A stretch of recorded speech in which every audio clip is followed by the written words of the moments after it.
Any leads?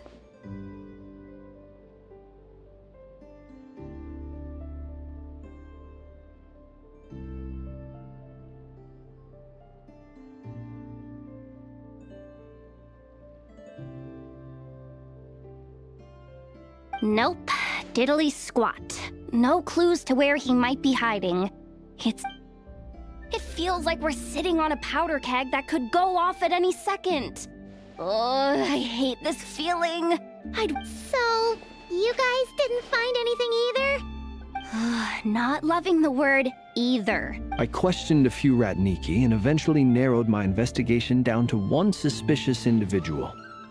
But by the time I got to his place, he was already gone. Almost as if he knew someone was on to him.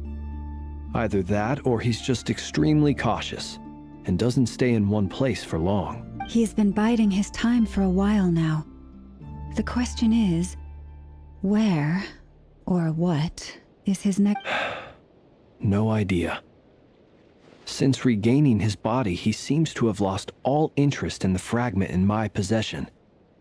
If he did still want it, he's had plenty of chances to take it. All we can do now is hope that Aino and Anefa turn up some leads. Darn it, Rarir! If you've got the guts, come face me one-on-one! Wait, he's actually here? I didn't mean it! I swear!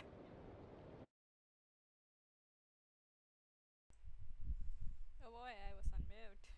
But anyways, oh, I'm excited. Very, very excited. No, it's coming from Silver Moon Hall. The Lady Kutar might be in danger. I love the way she pronounces Lady Kutar.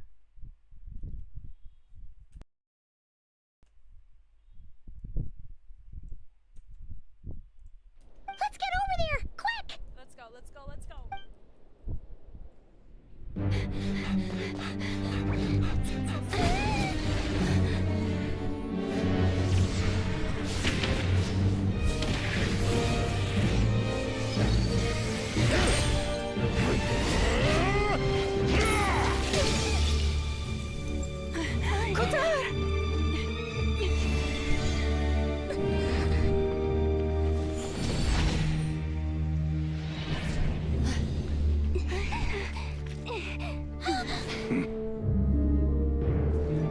Why is he attacking the damsel elect? What's going on? No time for questions. Stop him!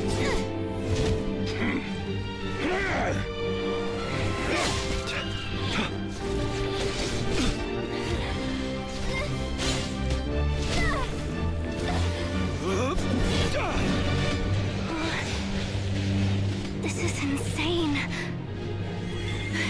Yehuda, get Kutar out of here! On it.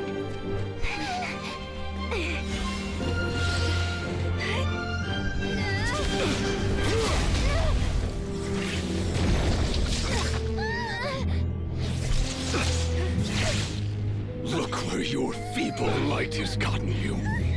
Now, you shall plunge into darkness. Felindus, soon, I will find a way. Watch out!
means turning this place to ashes. Okay. That was cool.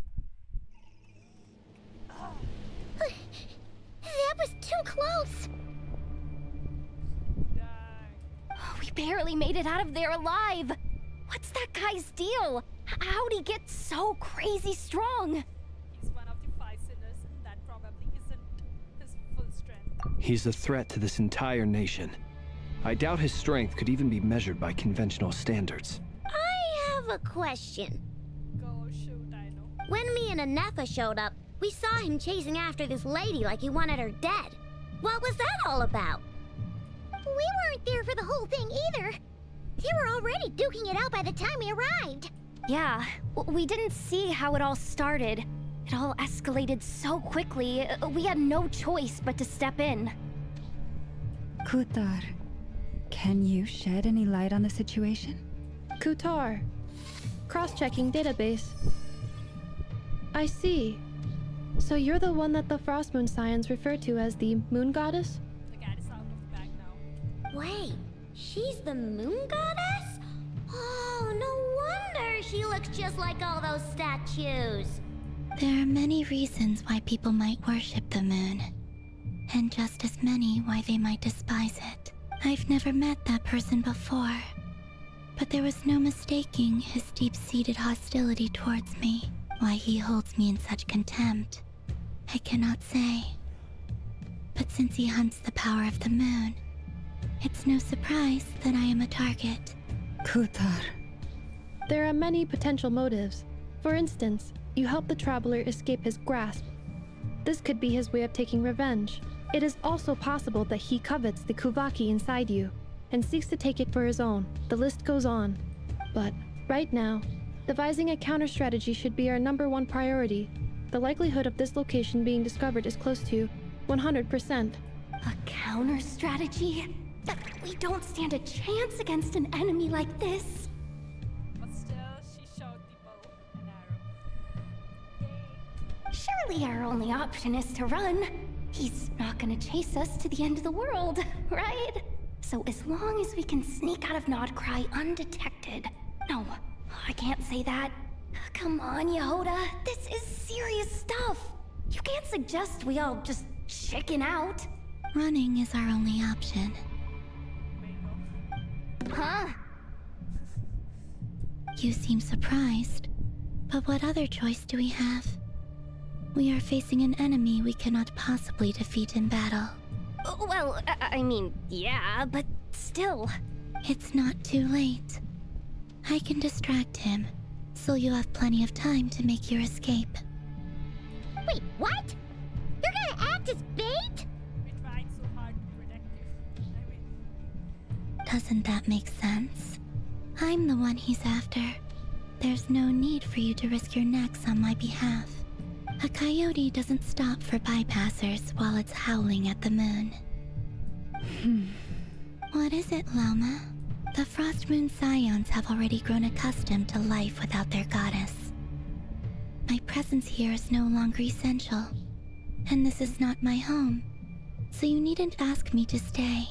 We can't just roll over and let him get away with this. That's not our style. Yeah. We can't just call it quits after everything we've been through together.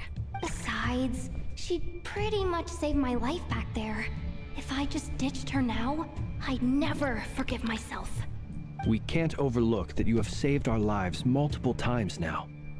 To talk of returning the favor would be a little crass for my liking. But suffice to say, Rira's true objective remains unclear. Even if we were to sacrifice Miss Kutar, there's no guarantee he would stop. stand and fight no matter what. But Kutar, I know why you left the Frost Moon Scions so long ago. It was because people started treating prayer as a form of trade.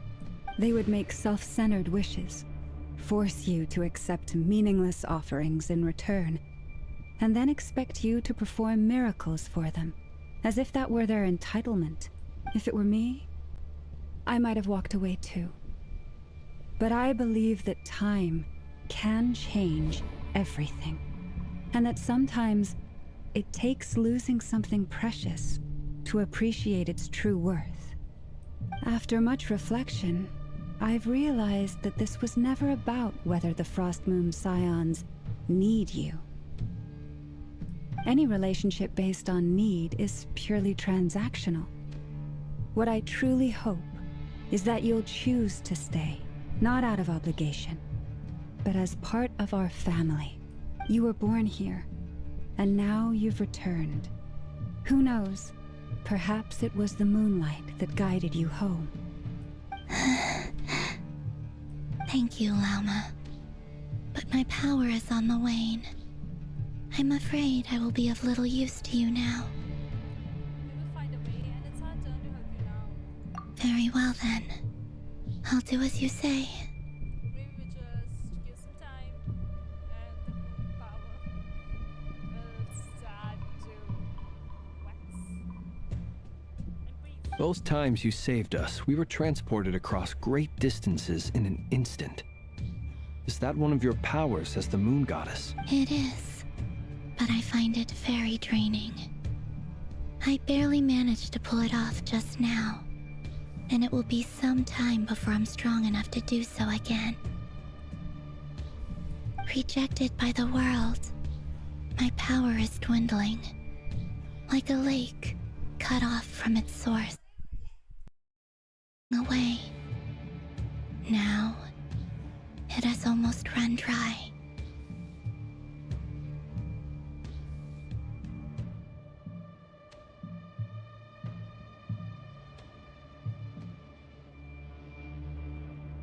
What do you mean, rejected by the world?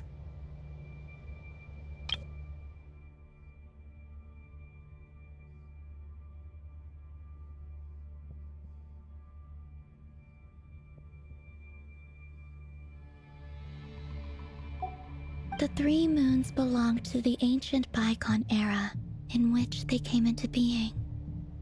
From the moment I was born, the world itself has been steadily sapping away at my strength. The three moons are not one and the same. As the goddess of the Frost Moon, I cannot wield the powers of the other two. Yet moonlight has a way of blending together. Each can reflect the other's glow. So when our fingers touched, I was able to restore my strength by drawing Kuvaki from the eternal moon's marrow. But this method of recovery is painfully slow. If only we could find the...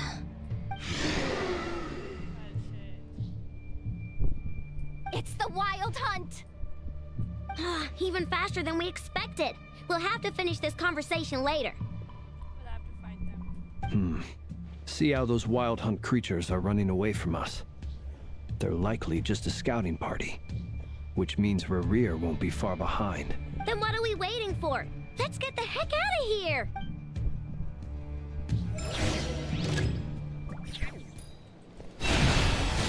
By the Frost Moon of old, stay your hand.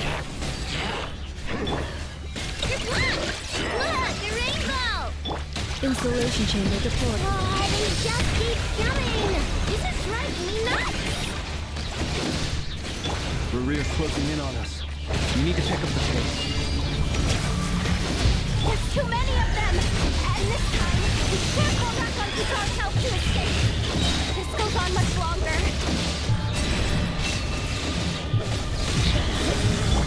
Being done, Weather Bomb!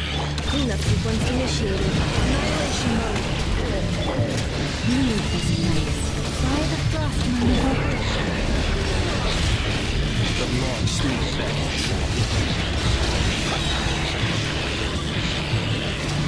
Close your eyes. Night falls. Installation chamber deployed. Preparing for dust up. Flash attack! Beware the creatures of the night. Night falls. For the everlasting bliss. Ultimatum protocol. Done, Buttercup! Be silent. You feel the dark.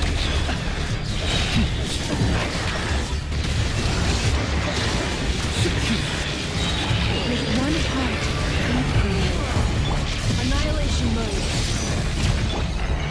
Close your eyes.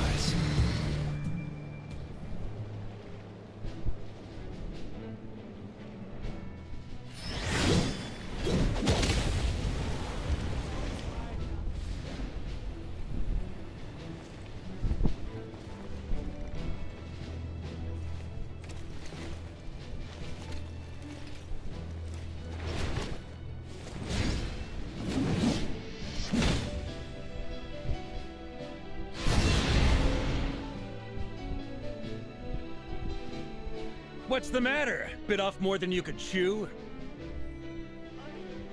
I don't know why. Hold up!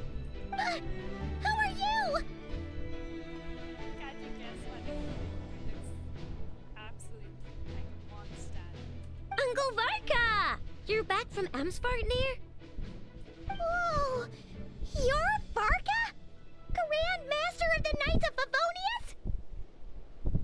We could save the intros for later. Right now, let's get you all out of this hellhole. Follow me. I know somewhere you'll be safe. Good, he sounds like a good guy. Oh, is that where I think it is? That's the one. Come on, move! There's no time to waste.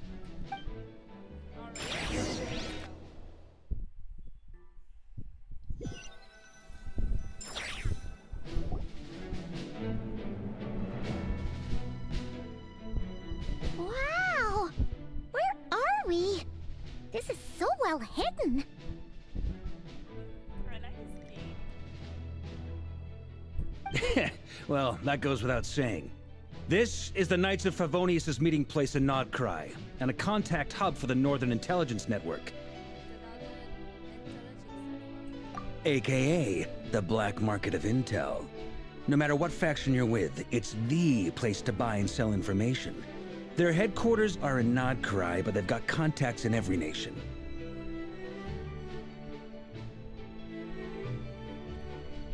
As an expeditionary force on foreign soil, working with them has offered us the most effective way of getting our hands on reliable local intel. This is where we meet, so naturally, it's secure.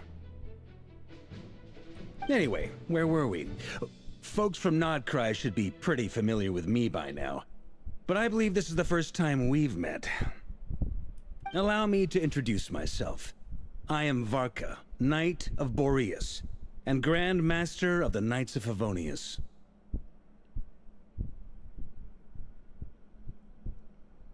We've heard all about you. This meeting's been a long time coming. You look way younger than Paimon expected. But you definitely have that Grand Master vibe. Well, I'm no spring chicken. Just not showing my age yet. Definitely feeling some of that back pain today, though. Rushed back from Amsfartnir without a wink of sleep, only to get right into another fight with that freshly revived maniac. Oh, you fought already? Another? You mean you fought him before? Yep. He wasn't nearly as strong back then, but he was still a formidable foe. I brought some of the knights along to give him a little surprise, but he saw us coming from a mile off. My squad took heavy injuries, and I barely made it out alive myself. We knew it might have been our last chance, so we staked everything on it. But still, it wasn't enough to stop him. I tried tracking him down afterwards, but he didn't leave a trace. Even in his unhinged mental state, he's as cautious as any trained operative. So, I decided to come find you. And as luck would have it, turned up to find you being ambushed by the Wild Hunt. The rest, you already know. Is that why he's been frantically absorbing Kuvaki these past few days? Because he sees you as a threat? Yeah, I guess so. Maybe I'm part of the equation, but even if I weren't, I'm sure he'd still be gathering power. He's clearly working up towards something. And look, another thing, he's got a nose. Note to self, Uncle Varka's strength rating officially upgraded. Guess it's my turn to ask questions now. So, what exactly has been happening in Nodcry? Why has the Wild Hunt returned in humanoid form? And why is it after you? That's a long story, but I'll try to make it quick.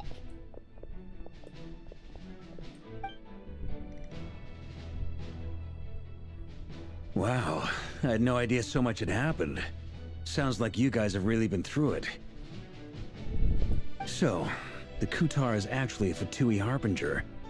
And all this Wild Hunt activity in Nodcry is the work of the Raker of Solnari, one of the 5 sinners. Oh, that's a lot to take in. Need some time to wrap my head around it all. I'm truly sorry, Mr. Varka. You stood with us against the Wild Hunt, and did everything you could to stop it from escalating into a full-blown catastrophe. And then, the one time you're away, it all comes to a head and all your hard work gets undone.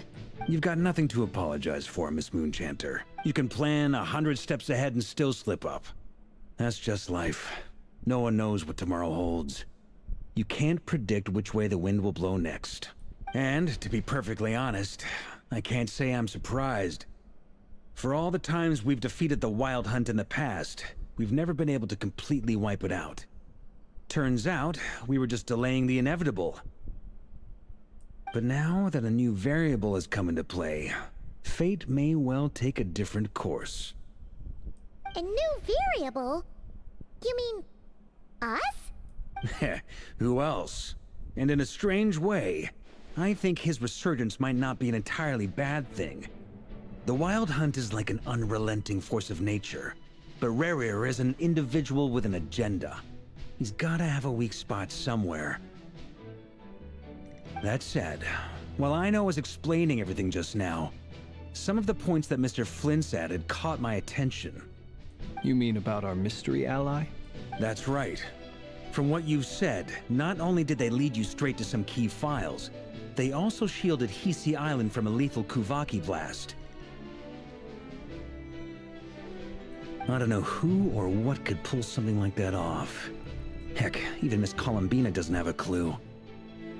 I hadn't heard the story about those files. Would you mind repeating their titles for me? Wild Hunt Phenomena Log, a Nodcryan Ratnik's Field Journal, and Kuvaki Survey Log. Oh wait, are these the documents we are supposed to read?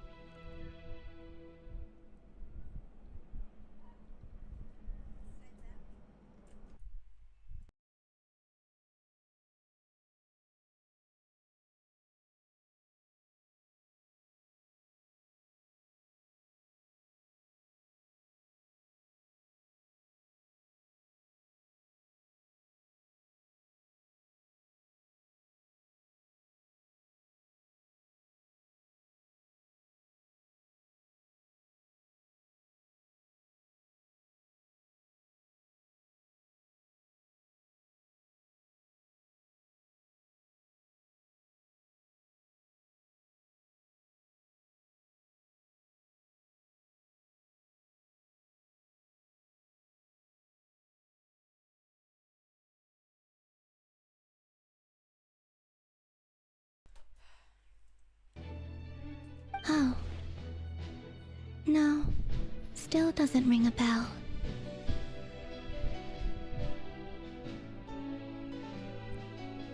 I guess these were probably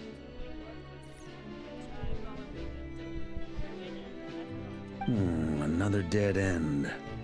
Guess all we can do now is hope that our mystery ally keeps showing up when we most need them. Still, it's safest to assume they won't be intervening again. From here on out, we'll have to resolve this crisis by ourselves. Your intel also explains something else I've been wondering about. The reason I led my team to Amsfarnir was because we'd had reports about a possible source of the Wild Hunt showing up there. But once we looked into it, it turned out to be a red herring. I don't know who was behind it, but clearly, it served its purpose.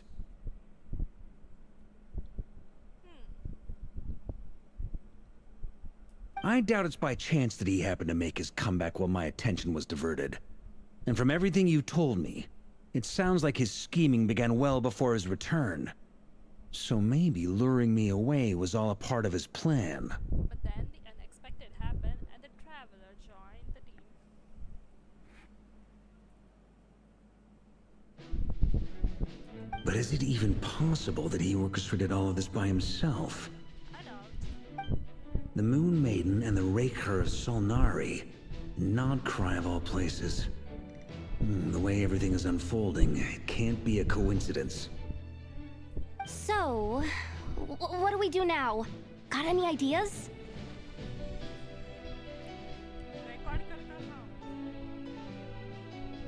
Right now, we've got at least 3 things to consider. Let's go through them one by one. First, we need to figure out how to take down Rerir. If we can't beat him in a straight-up fight, the rest won't even matter. To my knowledge, the bulk of Nodcry's fighting force is already gathered here. But even with everyone united, we're still no match for Rerir in his current state, let alone with his power still growing. What if there was a way to tap into a new power of our own? How so? Have you thought of something, Columbina? 3 moons once watched over this world. The Eternal Moon was the largest. The Frost Moon was the brightest. And the Iridescent Moon was the most mysterious. So maybe we can unlock Iridescent Moon's powers? They say that back then, the 3 moon goddesses wielded immense power. Enough to shape the workings of the world itself. I now bear the Frost Moon's power, and the Eternal Moon's marrow resides within the Traveler. Hold on. Are you suggesting... The iridescent moon. That's right. If we can find the Iridescent Moon's marrow... The 3 moons are said to stir the tides and illuminate all things. According to my analysis, the solution is feasible. However, it is subject to one major condition. How do we locate the Iridescent Moon's marrow? I know a way, but... we will need to visit the Fatui's Experimental Design Bureau. Check with Sandro. The Experimental Design Bureau? Are you saying we need to involve Marionette? Yes. I must speak with Sandrone. It's a long way from here to the Experimental Design Bureau. There's a high chance you'll be spotted. You shouldn't go alone. I will go with her. Then that's settled. Next up, our second priority. Somehow, we need to figure out Rerir's end goal. As you saw for yourselves, when he was still in his wild hunt form, everything he did was for the sake of recovering his body and resurrecting himself. His first act since then, after laying low for a while, was to try and assassinate this young lady. People's obsessions often reveal their greatest vulnerabilities. There must be a reason why he despises the moon so deeply. Perhaps it sheds some light on his title, the Raker of Solnari. For some reason I feel Solnari is related to the moon. The Wild Hunt has plagued Nodcry for centuries now. If we want to stop it for good, we have to get to the root cause of what's driving it. It's true. We still know very little about him. If Kuthar hadn't given us that lead, we wouldn't even know his name. But where would we even start? I doubt even the Intel Queen of Nodcry has a clue, and she has info coming out of her ears. Oh? That's a rather hasty conclusion for someone who's so painstakingly meticulous when it comes to dealing with machines. You're here. Ah, she heard me.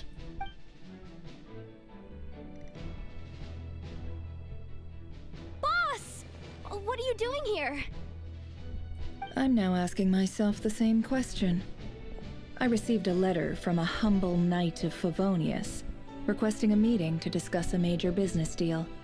But it looks like this humble knight had something else in mind. Details. Miss Neffer, the important thing is that you've arrived at the perfect time. I love her hairstyle. Since his failed ambush, I've been racking my brains trying to come up with a plan to fight Rerir. Given the severity of the situation, I think it's fair to say that our only chance lies in uniting as one. And I'm talking all the factions in Notcry. We can't do this without the Curatorium. But I knew it'd be a tough job to win you over. So, I took the liberty of reaching out for a little chat. Wait a sec. How did you even hear about this place, Nefer? Well, she knows all the secrets. Didn't you say this is meant to be the Knights of Favonius' meeting spot? And a contact hub for the Northern Intelligence Network? And isn't it supposed to be super hidden? You really think he could have gotten settled in Nodcry without my help? Besides, I'm the one running this gig. Of course I know where the meeting place is. Allow me to introduce the current head of the Northern Intelligence Network. If it's intel you're after, she's your woman. Pretty much seen and heard it all. Please spare me the flattery. Let's cut to the chase. Seems like you've run into some trouble, huh? Well, this certainly qualifies as an unforeseen crisis. On behalf of the Curatorium of Secrets, I wish you all the best of luck. So you're just going to sit this one out? Why should I get involved? What could possibly be in it for me? Safety of Notcry. What if we told you we can't do this without you? Oh? Then I'd say you'd better make it worth my while. I don't work for free. I can't put a price on something like this. It's just not in my nature. But then again, you and I have always been polar opposites in this regard. So I can't exactly say I didn't see this coming. If you insist on compensation, I will pay you. Consider this a formal commission. Sound fair? Feel like Lomas is the one who's always paying. Never. You just don't give up, do you? Too bad. I know you well enough to know you can't afford my prices. The riskier the job, the more it'll cost. And a moon chanter's stipend isn't exactly generous. Unless you're planning to start passing the donation box around among the faithful. Boss, just a thought. If they come up short, maybe you can take the difference out of my next few paychecks. Things got really dangerous during the fight with Rerir. If this girl hadn't saved me, I'd be ley line fodder by now. I'd be gone for good, boss. If there's any way we can make this work, I'd really like to help her. Please? I'm begging you. This is why I'm always telling you never accept favors. They are the hardest debts to repay. You have to be careful who you get involved with, or you invite all kinds of misfortune. Very well, Yehoda, I will help. But just this once. Don't count on this happening again. Flynn's, that fragment that Rerir was after, do you still have it on you? Of course. Let me borrow it. I need it to follow up on some leads. Wait, you actually have some leads? That was quick. Shh. This is top secret information. Look at the way she did the shush eyes. Crave a little shock. That was cute. I get it. We all have things we'd rather keep to ourselves. Plus, I know we can count on you, so we'll leave the intel gathering in your hands. And that brings me to the third and final item. We need to find a way to distract him. I'm in for this part, no matter what. Anyone coming with? Count me in too. Come off it, you two. Quit playing heroes. I'm way ahead of you here. And Nefa did a scan of the Moon Goddess's Kuvaki signature, and we're gonna use it to make some decoys over at the Kramkake craft shop. Anyone who's in, follow me.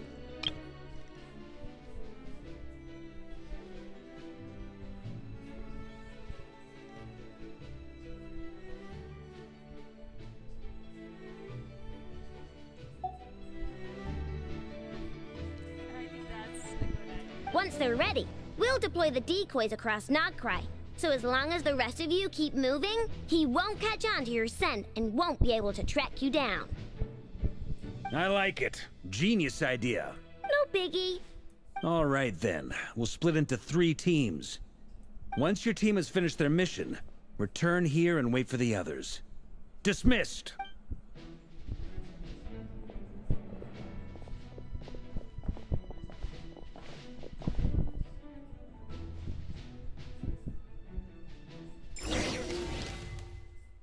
Whoa. Oh, see this little sketch? I guess we're going to roleplay as Lady Damselette. Wait. And you two? What are you doing at the Kuvaki Experimental Design Bureau? we are up on official business. We've been doing our best to mind our own business lately. But if you're just gonna waltz up here like this, you're seriously You really think that's gonna We're not looking for any trouble. I just want to see Zandrone. Do I need to remind you that you're still a wanted fugitive for deserting us? But still, she is above ranks.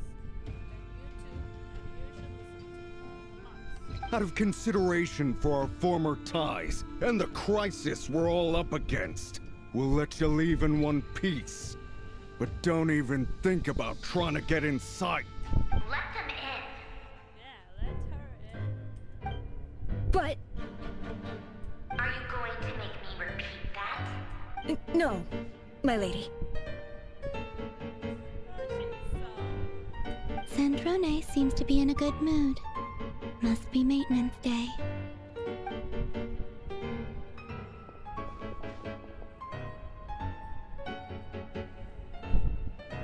I wonder why means.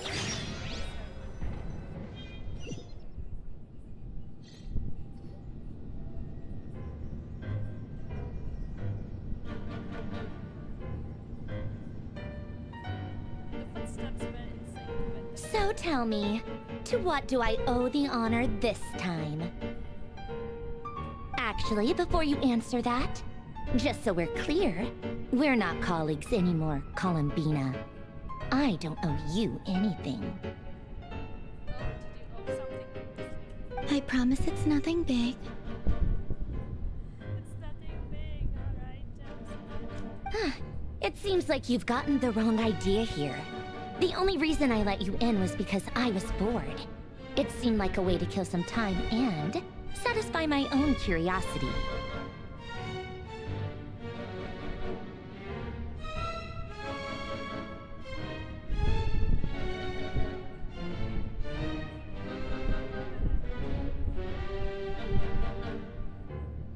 Whatever miscalculations I may or may not have made in the past, I haven't lost the plot enough to even consider sticking my neck out for your sakes.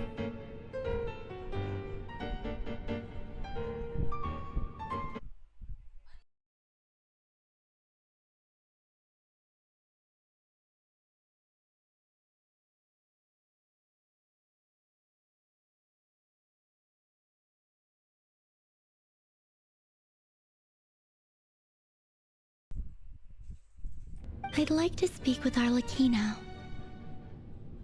Arlecchino? Wait, she has the blood moon, doesn't she? What? Huh? You mean the knave? Colomina, if you wanted to speak with father, we would have helped it. You didn't have to ask Zandrone. I'd like to speak with Arlecchino. Is she in Nodcry? Her expressions changed. No, she's not. Once the work on this facility was completed, she went back with the rooster and Regrator. The only ones in Nodcry are me and... what is it you need to speak to her about anyway?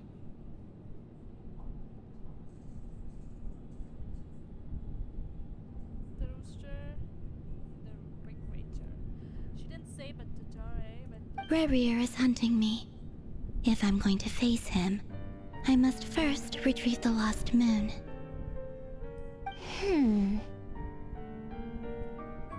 improved the texture on her lips.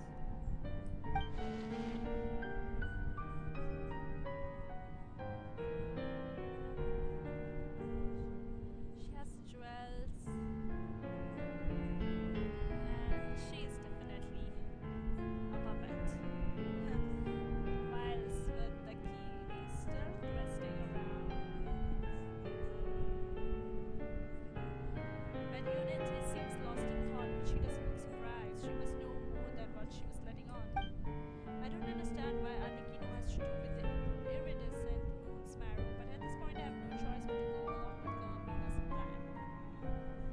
Is that a no then? We're only doing this to stop Rare enemies have common enemy. As if I need reminding. I was this close to settling things with him before someone decided to whisk me away to their weird little garden. Hey, she was trying to save you, okay?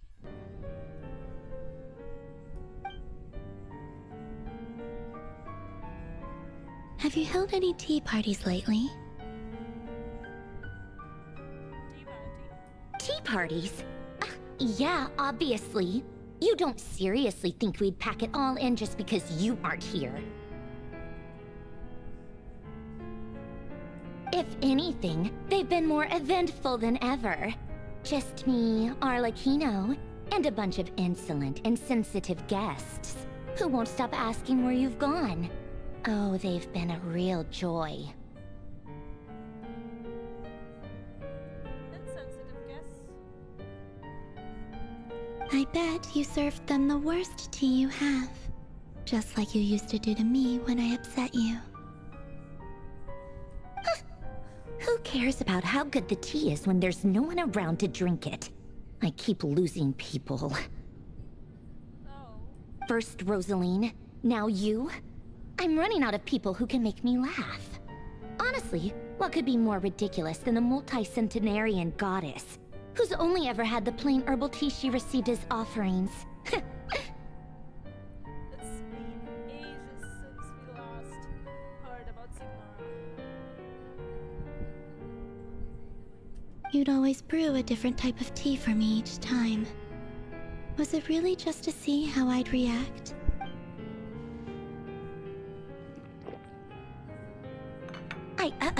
Well, duh. Why else? Watching you squirm was practically my only form of entertainment. Then you must be really bored out of your minds right now.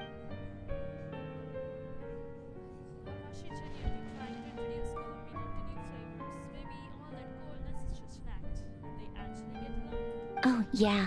And Capitano sometimes used to bring Tartaglia around too. But I guess we won't be seeing him again. Why? Oh wait, Capitino won't be around soon.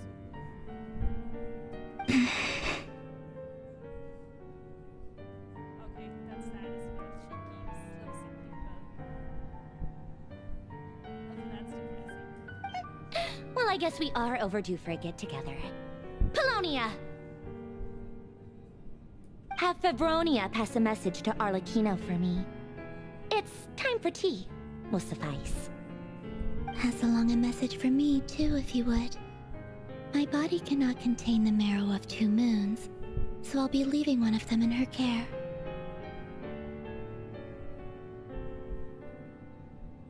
Excuse me? Who said you were on the guest list? If my tea meant that much to you, maybe quitting the Fatui wasn't your brightest move.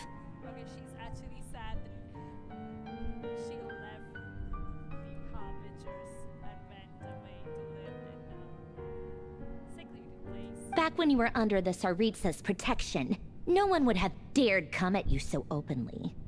But that protection didn't come for free. In fact, I paid dearly for it. At the end of the day, it was just another transaction. This sort of makes the Tsaritsa a cruel person. Maybe not so much. Yeah. I just got tired, that's all. I never wanted any part in their grand ambitions, and I've had enough of being treated like a bottomless supply of power. It brings back memories from the old days, when I was still worshipped as the moon goddess. Centuries on, it may be a different group of people, but I see the same greed in their eyes. There's still hope. Maybe we can see the end from our stem cell. I figured you'd leave eventually. You didn't have as much of a reason to stay as I do. Marionette, what is your reason to stay here? The Tsaritsa gave you shelter and protection, but that was it. Nothing more, nothing less. Meanwhile, the Fatui demanded everything from you in return, until it was more than you could bear. I get why you left. And frankly, I have no interest in dragging you back just because the higher-ups told me to. Oh, so they really did ask her to come. They asked her to bring her back, but maybe she felt bad, and now she doesn't want to. But if you keep hanging around with this riffraff, the next time we cross paths, we might be enemies for real. Hey, the traveler isn't your enemy. A good child. He is her comrade. She says that, but she's the one who just caved in and agreed to help Columbina. Well, guess that's our cue to leave. Yeah, we better not keep Varka and the others waiting. That might be your plan. But it sounds like someone else wants you to stay a little longer. Huh? What do you mean? Listen.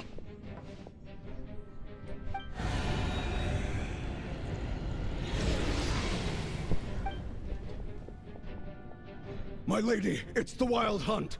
A horde of monsters is headed straight for the facility. Another uninvited guest trying to crash my tea party. Clear the area! I'll handle this. Wait, what? You want us to leave you here by yourself? Huh, you'll be lucky to make it out of this alive. You really think you can afford to worry about me? Go on, get out of here. You may have stopped Polonia from crushing him last time, but I've made sure that won't happen again. The entire Experimental Design Bureau is rigged for war. Yeah, I think it would be safe for Stay and watch if you want, but it'll be at your own risk. You're not flagged as friendlies in the weapon system. Don't tell me what to do! Look, if you're leaving, make it quick. Or you'll just get in my way. There's a secret passage on the second floor. It'll take you right to the plains out back. Okay, now I know why she has the name the damsel at. She's always the damsel in distress. Stare all you want, Columbina. You're not getting another invitation to my tea party. I know. But thank you anyway, Sandrone. This is exactly why you shouldn't hang around with those people. All their melodrama and sentimental nonsense is rubbing off on you.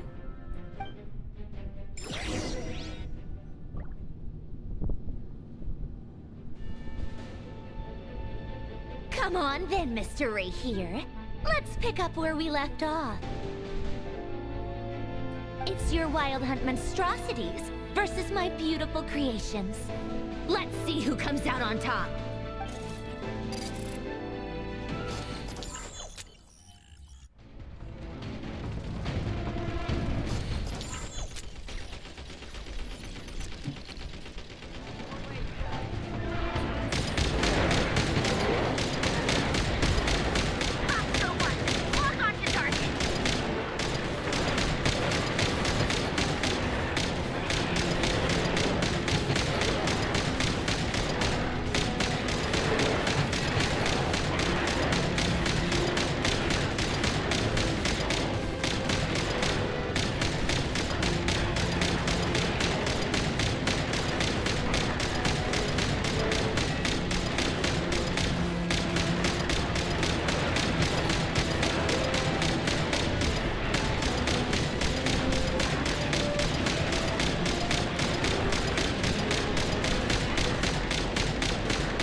Colonia! Get him!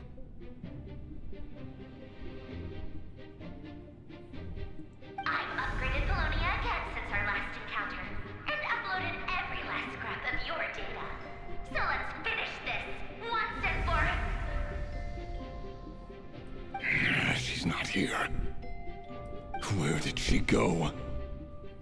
How did you know? Hey! Over here, you big... Curse it, Moon. Go. Keep searching. She cannot have gotten far.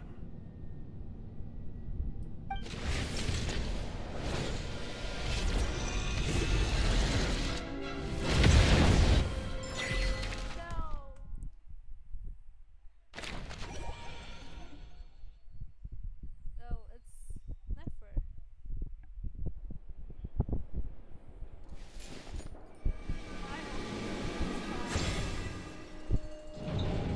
Shot, right? Actually, not.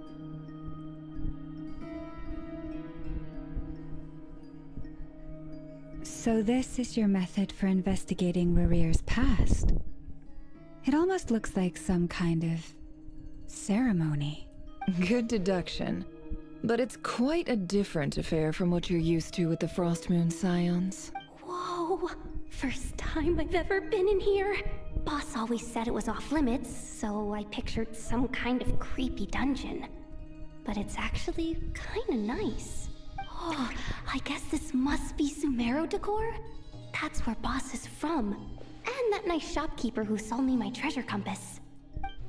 I'm not sure exactly what you've got planned, but it looks like you're all set. Whenever we wish.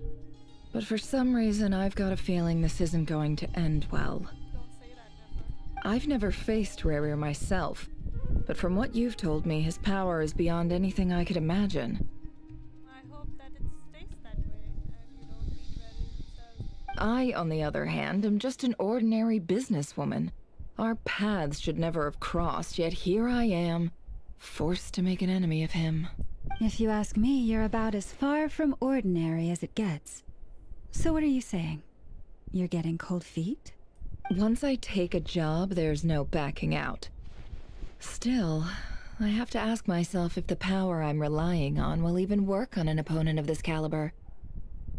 Yeah, you should always check the battles before joining in. And also how to make sure I come out of this alive if things spiral out of control. Death is the one thing we can take for granted. It is the great equalizer, however fortunate or unfortunate we may otherwise be. So it's important to consider how to spend what lifespan we have left. Come on, boss. Lighten up. Quit talking about death. It's bad luck. For once, I agree with you. When you're up against a foe like Rarir, there's no such thing as being too prepared.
Is there anything I can do to help?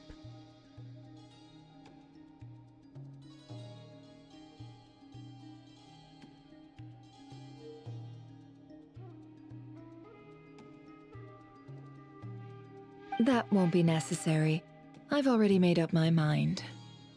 Time to cash in a precious favor I've been saving for a rainy day. Yehoda, I need you to find someone for me. The sooner the better. Eh? Find who? That shady merchant who sold you an overpriced treasure compass the other day. Come on, boss. You're pulling my leg again. In what way is she shady? She showed up when I was completely lost and sold me a neat little gadget that was exactly what I needed. Trust me, she's a good person. Anyway, I know who you're talking about. Don't go anywhere. I'll be right back. Stop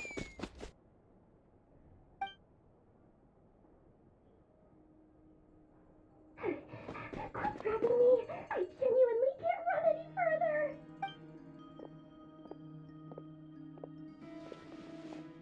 Hey, aren't you? What is it? What's the big rush? You dragged me out of a dream where I was literally swimming in Mora. I'm charging double my usual attendance fee. See, look how easygoing she is. After that rude awakening, she could have completely snapped at us. But instead, she kept it together and just asked for an extra fee. Dori Sangama Bay? I never would have pictured you two doing business together. If you want to make it big and not cry, it's all about connections. Lady Nefer just so happens to have a lot of intel that interests me. And she also did me a big favor in the past. It was back when I first arrived in Not Cry.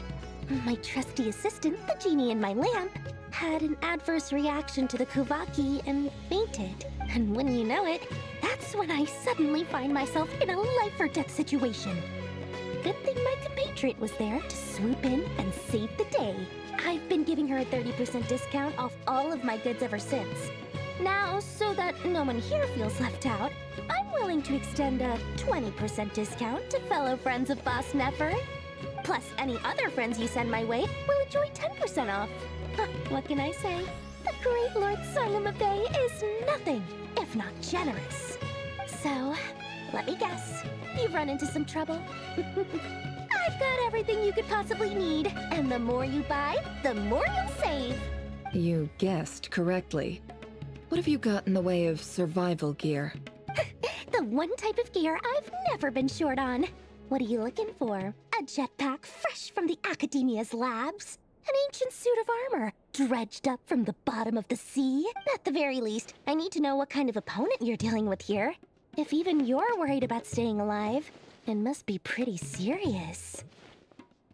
What if I told you it's someone with the power to bring a nation to its knees?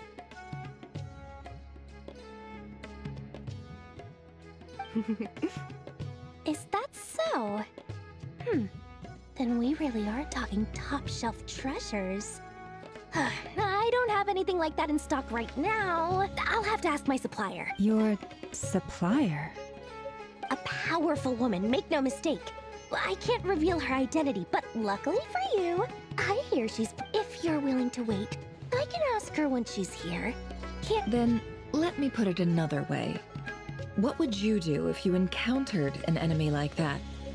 Roll over? Of course not. I have a handy little trinket from one of my generous suppliers, which... Hold on. What exactly are you getting at? No, this is for my personal use only! Let's just say I'm borrowing it, all right? Just for insurance. Favors are the worst kind of debt to owe, and now you've got a chance to repay one. A win... Fine. You can borrow it for 5 days. No, make that 3. And for every extra hour after that, I'm charging you 1,000,000 more. Deal? Deal.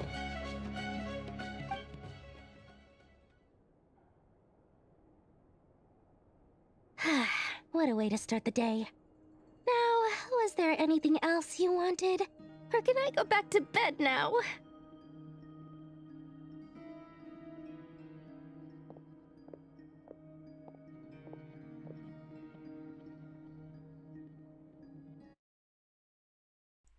she gave up her trinket so easily. I wasn't expecting that, but I knew it was Dory. And she said there was another lady who's going to show up in Mount Cry soon. So I guess we can expect another Sumeru character in the future. That will be all. Take care now. Don't trip up on your way back, friend. Dang, I wonder if something will happen to Dory because she does not have the trinket anymore. See you later! You're my favorite shopkeeper.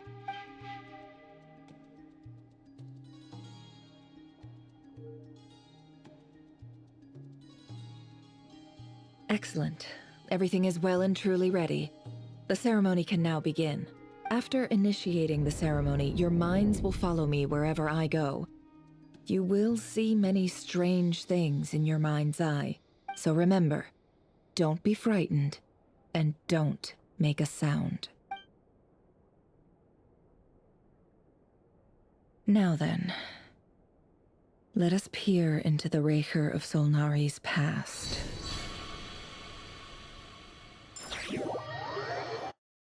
No way.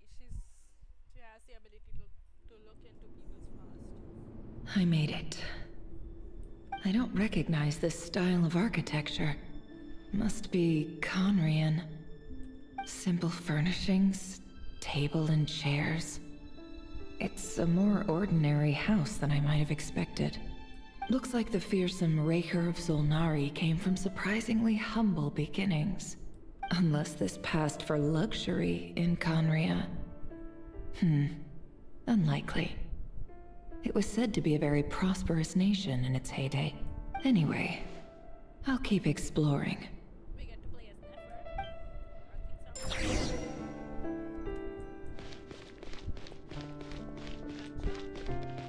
a few storage boxes next to the cabinet. Everything in slight, neatly organized. Whoever lives here seems to be enjoying a pretty comfortable life. Oh wait. Yeah,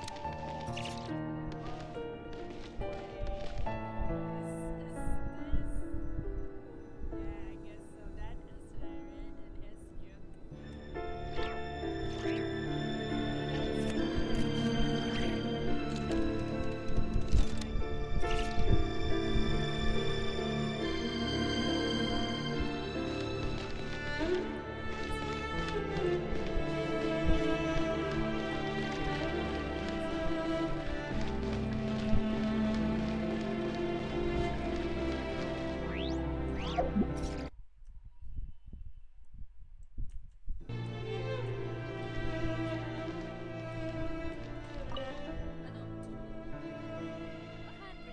Hi, River. Since you're working extra hours tonight, I thought I'd keep myself busy by checking out that new kebab shop. I've heard good things about their menu. I'll test it out, and if it's as good as everyone's saying, let's go back together sometime. He was from Sumeru. P.S. New stash from the Universitas Magistrorum. I brought some goodies home. A few teacups and a pin rack. Hope you like them. They didn't sign their name. But they must have been close. Sounds like they were living together. So, Rare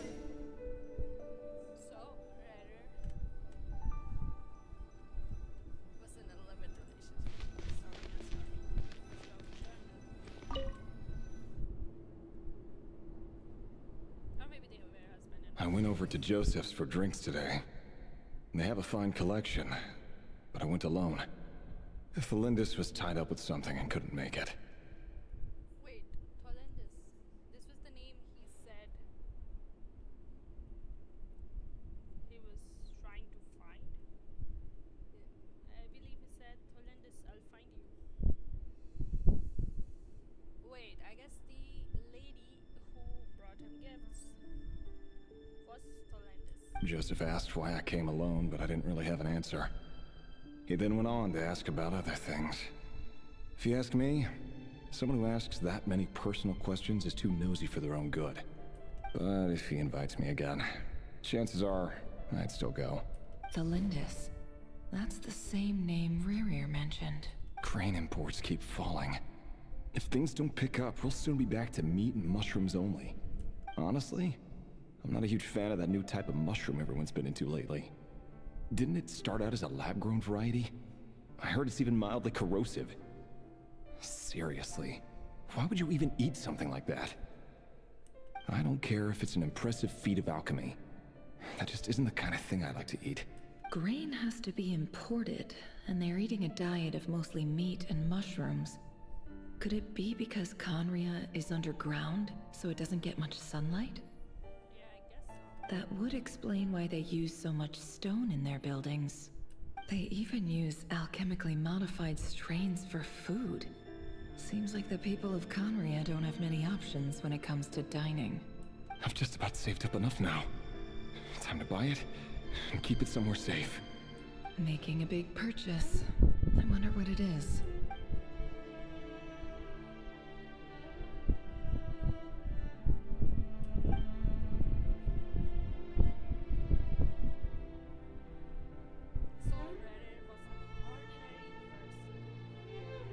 He really is a professional. No wonder he's so good at covering his tracks. Despite what he's become, it seems like he's retained certain habits, at least in this regard.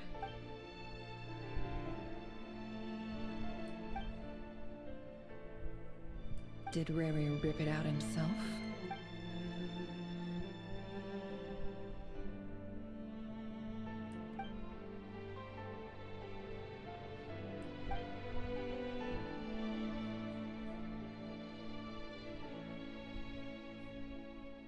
Before I met you, I was convinced that my heart was nothing more than a stagnant pool.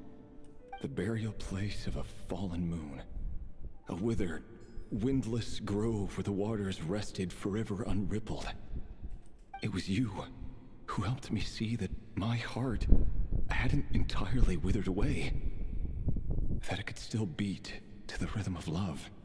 Is this his confession? This is just trivial sentimentality from the looks of it. Why would he go to the trouble of hiding that? The burial place of a fallen moon. He still looks the same.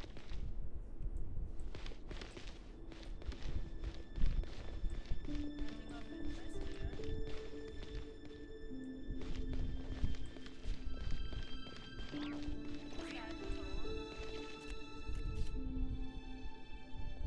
Right here. Over here. Date slip? That doesn't sound like his voice. Dane! Oh, and, Vedelfin here? What a surprise to see you here, sir.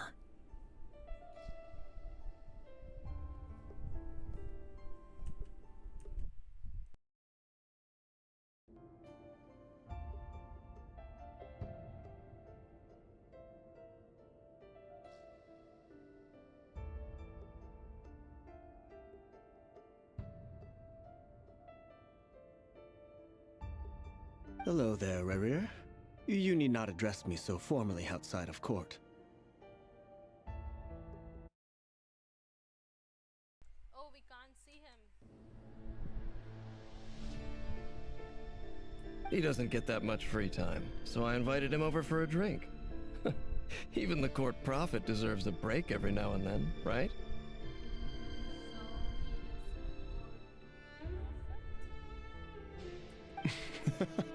Well, I'm flattered.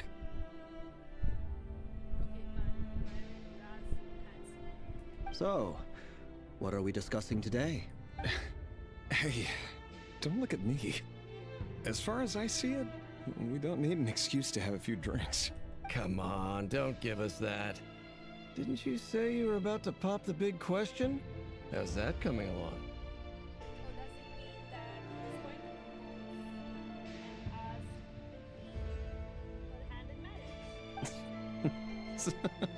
Who'd have thought the great Twilight Sword was an even greater gossip? I just didn't expect you to be the first one to settle down and get married, that's all.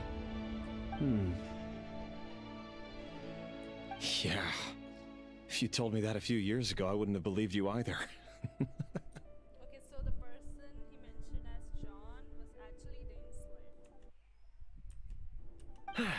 So, are you planning to come clean about your job then?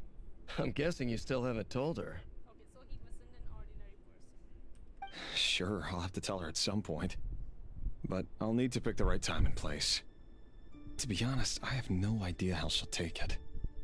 Yeah, I mean, we didn't realize it the moment he met Dainsleif. Come on, stop being such a pessimist. For all you know, she could be thrilled. I bet she'll be much more impressed by your actual job than the one she thinks you're doing now. A member of the King's Guard. Quite the cover story. Does the king himself even know? Of course he does. Anyway, enough about me. How have you been? Me? Same old, same old. Nothing much to... Huh? What's up, Fed? It's nothing.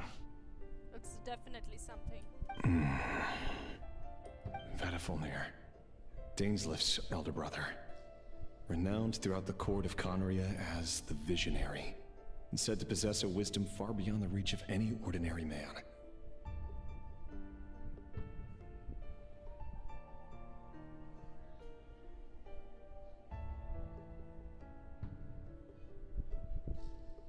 And yet, despite the gulf between us, he seems to have something to say about me. Does he even know me? Does he see me as a friend of his brother, or just another of the Vinster King's blades? Maybe he just sees that you will become someone so powerful in the future, and that someone might be peeking this memory. Why did he react so strongly? Was it really to do with what we were talking about? Brown, curly hair and brooding blue eyes. So this is what Rere looked like back in the day. Perfectly normal. No different from anyone else. As frightening as this monster is in the present, there's something even more unsettling about seeing the human he used to be.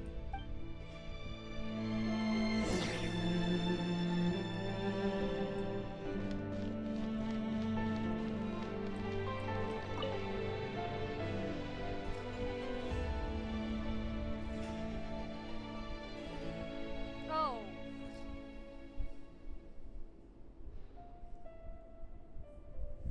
Yes, Felindus? You're back early? Felindus is pretty as well. Our equipment's being serviced today, so I got off earlier than usual. How's your day been? Okay, she looks someone from Wuthering Waves. I don't mean it in a bad way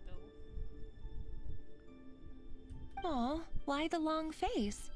Is something the matter? Has your boss been giving you a hard time again? Went for a drink with Dane and the others after work. Isn't that a good thing?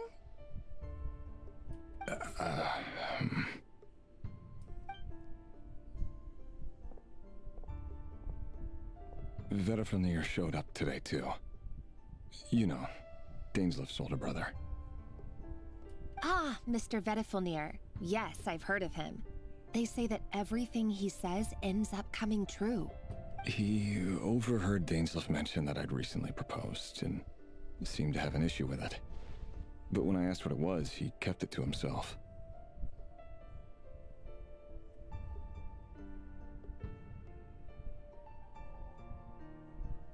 So, you're worried?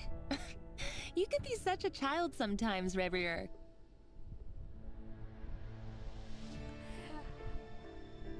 We're nobodies. Why would the Visionary be concerned about us? I'm sure someone in his position has much bigger fish to fry. Maybe you're right.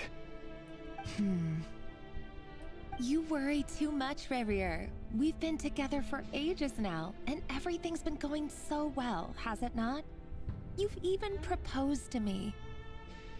She dies, doesn't she? So, you do remember. Tell me then. What's your answer? Like I said, I need some time to decide. You can't just rush into things like this. We may be nobodies in the grand scheme of things, but if we want things to work out, we've still got to plan ahead. All right. Take your time.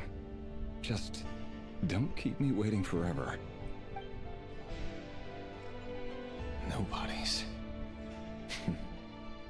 Sounds about right. In the eyes of people like Vedalfnir and Dainsleif, what do we matter? Can someone whose gaze is so fixed on a far-flung future even see the present clearly? Besides, the dynasty's fate rests with the king and his inner circle. Whatever I do, it won't make much difference. Is he going to leave his position as the sword of the king? And maybe that's going to get her killed. Meanwhile, every idea they come up with and every decision they make, it affects everything. These days, the king is lost in his research, and the purge of the Crimson Moon bloodline grows ever more intense. Crimson Moon bloodline is the Arlecchino's bloodline, right?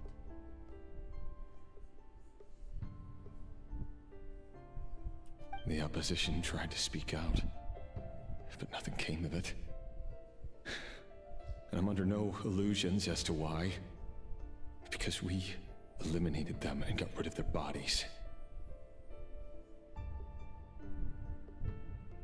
Well, a man can have 1,000 reasons to carry a sword, but there are few good excuses to use it. Yet the king has never even considered a gentler approach, and he never would becomes of someone who kills on another's behalf. Can he ever find true peace?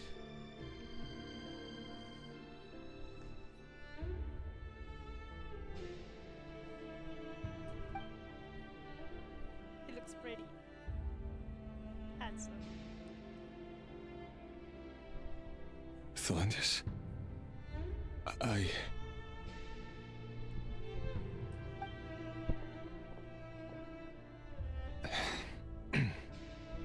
It's nothing.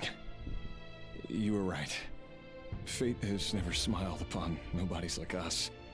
But by the same token, it's unlikely to bear a grudge against us either.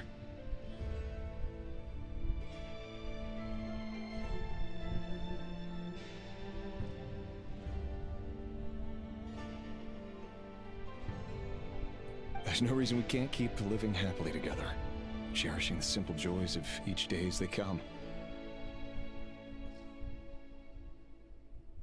Don't jinx it, Reddit. See? You just need to stay positive, Revere. I can feel your warmth, your breath. You're right there, right by my side. Just seeing you makes me happy in a way I can't explain, and that's something that no one could ever take away from me. So smile, my love. Let go of that frown. You're right, Thelindis. I've just been overthinking things. That's better. Getting caught up about things like this will only ruin our evening. Speaking of which, all set for the ball tonight? I need to go get ready. You go ahead. I just have a few things to take care of, then I'll come join you. Even busier than the big shots, huh? Fine, I'll go get started. But don't be late. If you keep me waiting too long, I won't be a happy bunny. Relax. I'll be there. He won't be there, right? Seriously, though, you drive a hard bargain. You're really gonna leave my proposal hanging and still expect me to take you to the ball? Well, that goes without saying. I already told everyone I'd be coming with a dance partner. Besides, they're two completely different things. Let's take it one thing at a time, all right?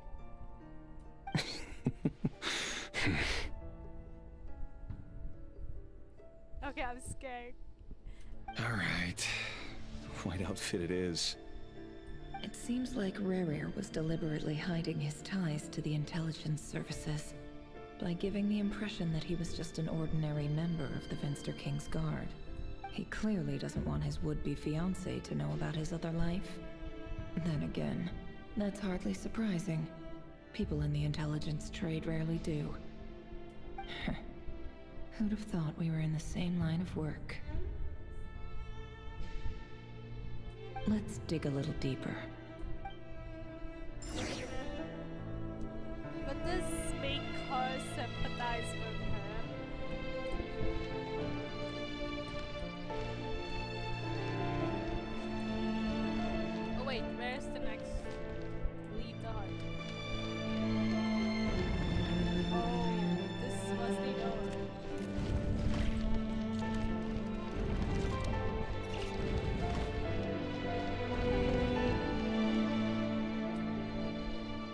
last operation was a resounding success, and all thanks to you, Rayhir of Solnari. In total, we apprehended 32 dregs of the Crimson Moon, and 67 accomplices.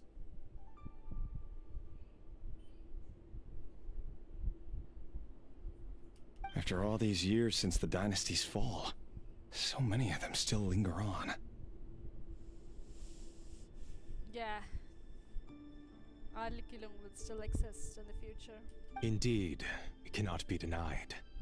Yet it was destiny that the Crimson Moon should be overcome by the eclipse, and that His Majesty, the all-seeing Vinster King, now guides our nation on the path to prosperity.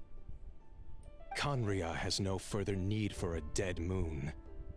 But alas, there will always be those who refuse to see the truth, choosing instead to romanticize the past.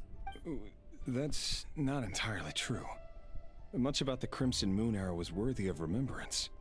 And that's exactly why they keep trying to see it restored. Many of its secrets remain unsolved to this day.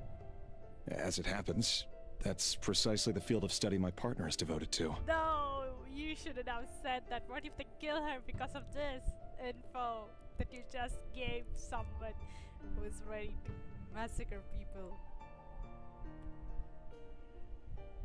You still haven't told her what you really do for a living. Where would I even start? Why does he have such big hands?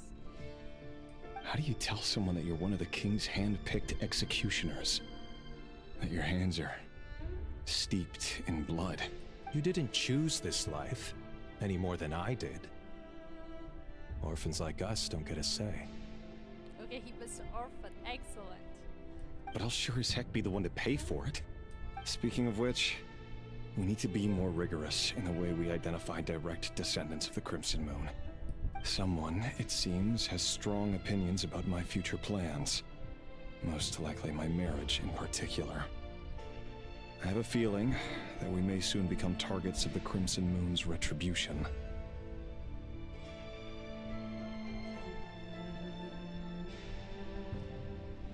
Your concerns are not unfounded.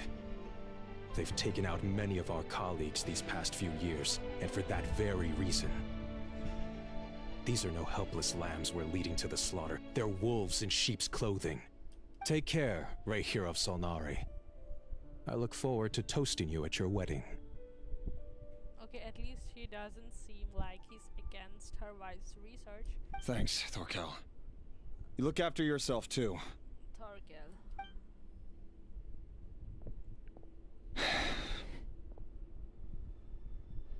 Thelindis, I never wanted to keep this from you. You're the last person I would ever want to lie to. But that's exactly why I can't tell you everything. There are things you shouldn't know. Things you cannot know. The moonlit dynasties are a thing of the past. Yet even now, with the sun shining high in the sky, there are those who would call forth a dead moon's ghost.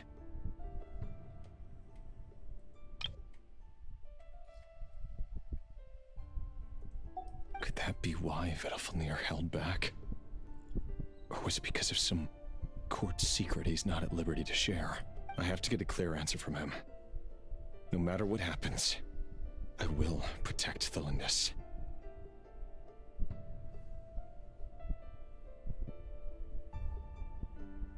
Okay, but what's with this big hand? That's so distracting. It doesn't look... anyways. Rerir seems to be very concerned by Vedalfnir's reaction. Vedalfnir and Dainsleif, the Visionary and Twilight Sword. So that's what they were really like. I've investigated this whole area now. There doesn't seem to be any other memories here. No, but I really wanted to know. Should I try somewhere else? Wait a second. What's this black smoke? I don't think you should go near it.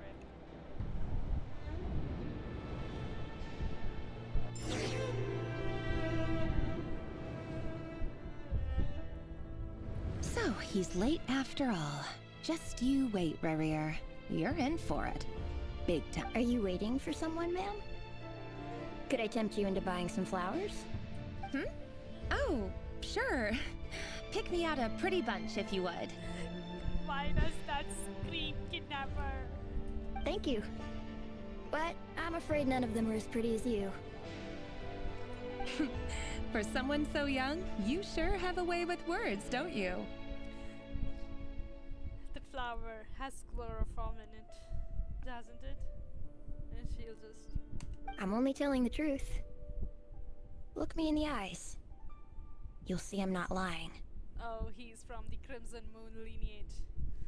The same cross symbol like the Arlecchino has. May we have a word in private? Oh, or I guess he is going to spill the beans to his fiancée, and then she's going to break up. Who are you? And what do you want? It doesn't matter who I am. Too many of our kind have fallen lately, so I decided to take the risk of reaching out. Not long ago, the Ray here of Solnari led an assault on one of our strongholds. We suffered many casualties, and many who came to our aid lost their lives as well. Sorry, I don't know why you're telling me this. And I don't want to get involved. Wait, hear me out. This time we finally got a clear look at his face and learned his true identity. His name is Rarier, and he claims to be one of the King's guards. Yeah, and her trust breaks. What did you say? Because it did tell her. And she got to know it from some random kiddo. A cruel irony, isn't it? The man you're set to marry leads a double life as a brutal executioner. But surely, you must have caught a whiff of the blood on his hands.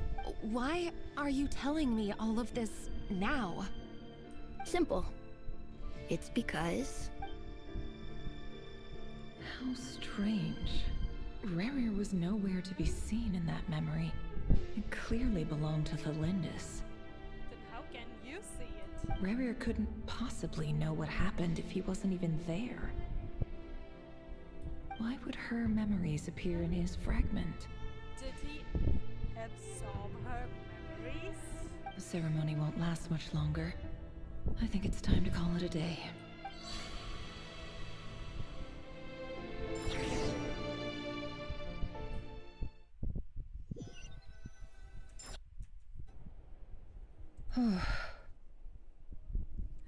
So that was your doing? Did you just pull us inside? Any more questions, and I'll have to start charging. I had no idea you could do that, boss! Seriously, that was amazing! We're not worthy. We're not worthy! I gotta admit, though, I'm itching to see what happens next. Feels like we barely scratched the surface. I'm just as curious as you are. But the ceremony only allows for limited time inside. That's all we can see for now. Luckily, we managed to learn quite a lot. So far, so good. I just hope the others are doing okay too. Especially the group with the Traveler. Their mission is a risky one. Let's hope it's all going smoothly. If you're worried about them, go see how they're doing. If I know boss, she's gonna need some time to write up all the details and make sure it's all coherent. I'll stay behind to lend a hand, but feel free to head back and meet up with the others.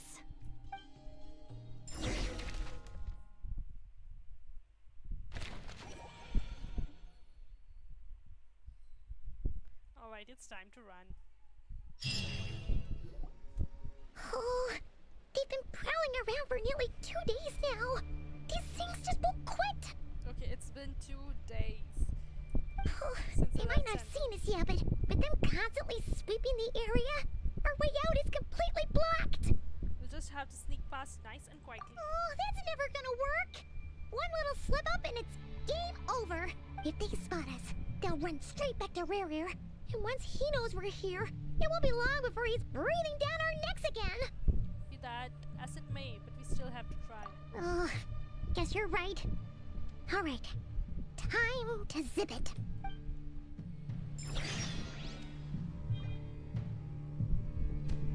Oh, fascists are behind us. Quick, hide! We almost got spotted.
They might not have seen us yet, but that's never. If they spot us, they'll run straight back to.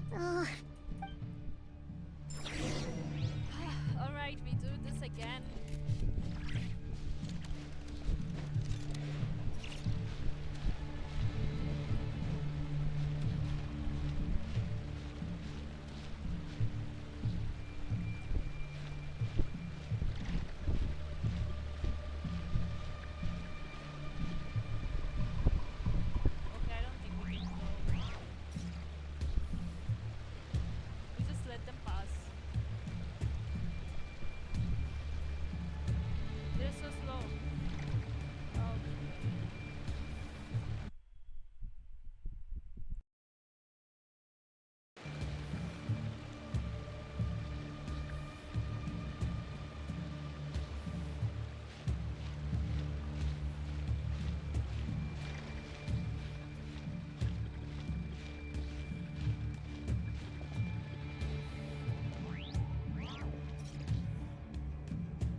They might not have seen us yet, but that's never. If they spot us, they'll run straight back to Rare.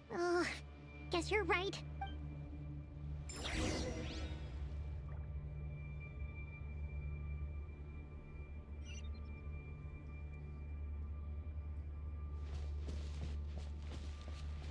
Quick, hide! We almost got spotted.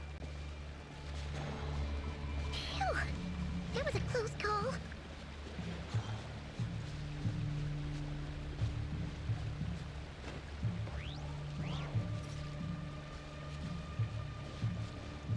Watch out! He's coming this way!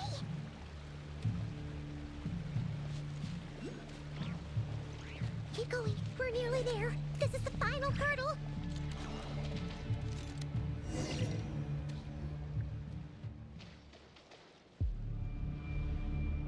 Oh, they're so into these things!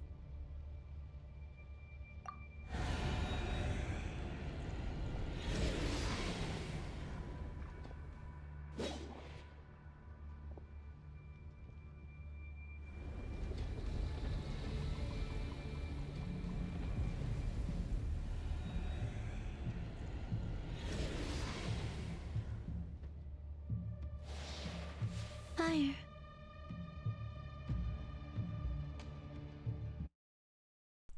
Is it Arlecchino? Fire? Wait, what's that smell? Oh no! There's a fire!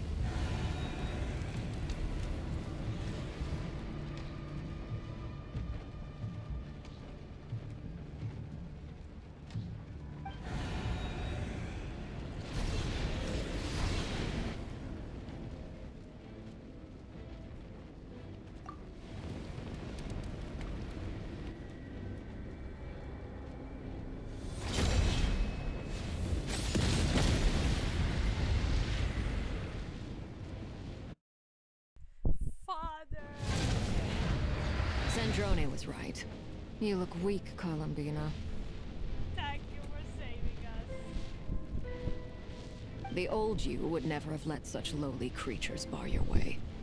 Word has it that you did something for the Tsaritsa, and that's why you've lost most of your power. Yeah. Freedom comes at a heavy price, doesn't it? It's Arlecchino! You came! Hello again, Columbina. And greetings, guests of the House of the Hearth. It's been a while, Arlecchino.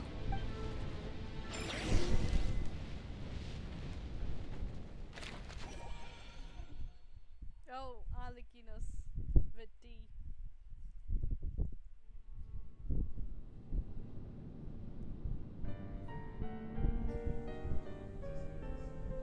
Are you okay, Polonia? Stupid right here of stupid Solnari. Whatever. I've got all the data I need. Next time we meet, you're finished. Marionette is saying this for the second time. Bosco. He sure doesn't pull his punches. Excuse me, Do you need a hand? That's Duran, isn't it? You can do me a favor by staying out of my way. Can't you see I'm busy? Wait a minute. I recognize that voice. Hello, Miss Sandrone. Father sent us over to help. Oh, it is Fremine. I'm sorry, Fremine. And Lenny, it's so nice to see you again. And Leonard too. And of course Fremine as well. How considerate of her. Hey, Fremine, get over here and help me fix this. Lenny, you do your thing. Just keep your sister away from my machines. Nearly every machine that Catgirl touches ends up going haywire. Go put her on cleaning duty or something.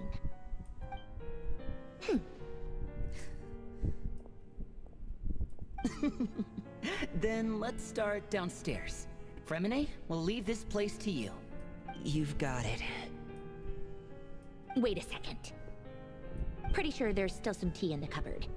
If you want some, you'll have to make it yourselves. I think she likes tea.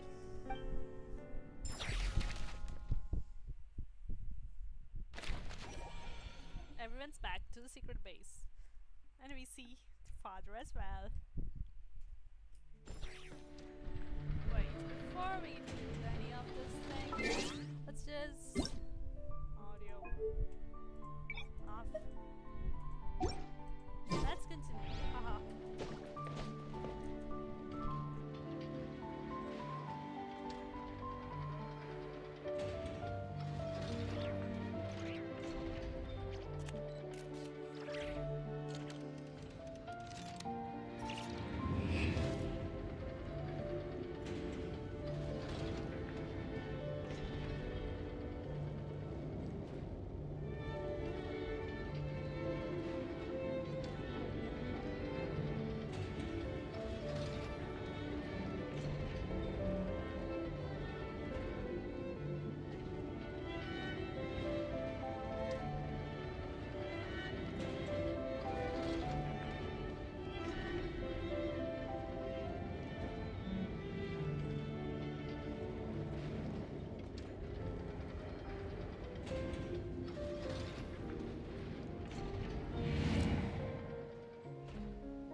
He who wishes to peer into the abyss needs simply to wander through Nodcry on a misty night.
It's a relief to see you all made it back in one piece. Huh? Feels like there's quite a few people missing. Where's Flint's and the others? And what about Niffer? I returned ahead of them. Flint is helping Ino and Anefa to set up the decoys and buy us some time. As for Miss Nefer...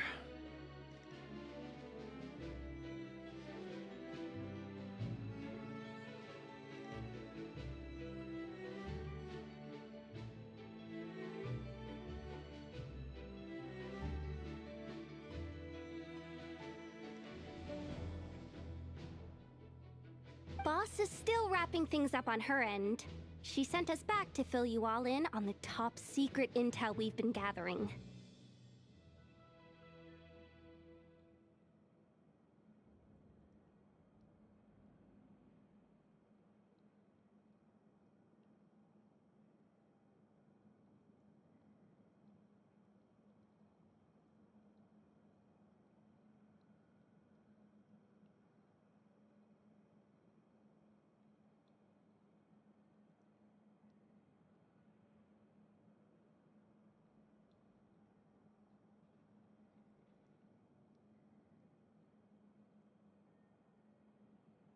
I see. Then let's get right into it. But first, who do we have here? You brought someone else in to help?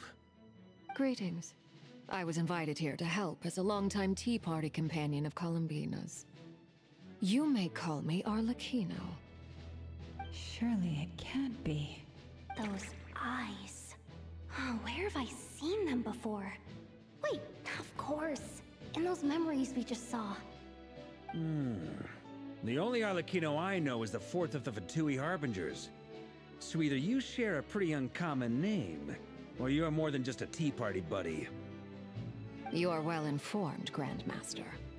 A man from Mondstadt living all the way out here in Nodcry, and yet the people and affairs of Snezhnaya seem to hold a special place in your heart. Oh, the feeling's mutual. Sounds like you know all about who I am, too. A Fatui Harbinger. The atmosphere in here just got really tense. Guess we can't just start trusting Fatui Harbingers, even at a time like this. I must admit, though, I'm a little curious. Seeing as the Moon Goddess no longer belongs to the Fatui, what makes you so willing to put your neck on the line here? Nor does Nodcry belong to Mondstadt, Mr. Varka. Yet still, you're fighting for it all the same. Things don't always have to have a tangible payoff. Sometimes, stopping things from spiraling out of control is a higher priority than chasing the spoils of victory. Of course, I can't say there's nothing in it for me at all. But that's between Columbina and myself.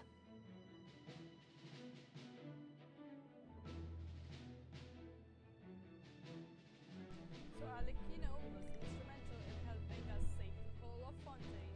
I'm confident we can trust her. Forgive me. I don't mean to doubt you. It's just that the Fatui really have been the source of many of our troubles. We have our own way of doing things here in Nodcry. But ever since they arrived, the Fatui have treated us with nothing but hostility. I know there's been a lot of bad blood between us in the past. I've done my utmost to avoid friction whenever I could. But sometimes fundamental conflicts of interest simply can't be settled amicably. That's why I'm here solely in a personal capacity. This has nothing to do with the Fatui. As a gesture of good faith, I'll be frank. I can help Columbina track down the iridescent moon's marrow, which will help her restore more of her power. Anyway, what else is on the agenda? Let's begin. She says she'll be frank, then completely skips over the details. Looks like she doesn't want to give away too many secrets after all. But she clearly wants to change the subject. It'd be awkward if I tried to bring it up again now. I guess we'll just have to go along with it. She's the fourth of the Fatui Harbingers after all. One look and you can tell she's not someone you'd want to mess with.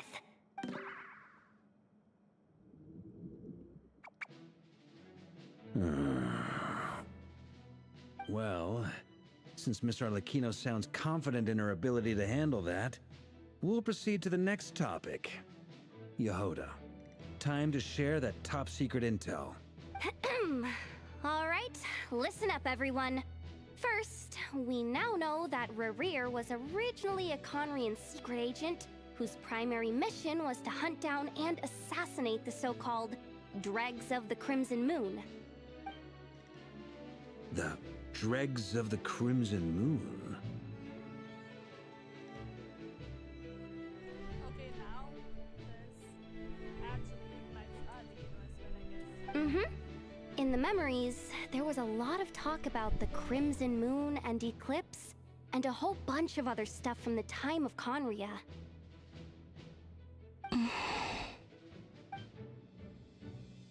To my knowledge, those were the names of two different Conrian dynasties.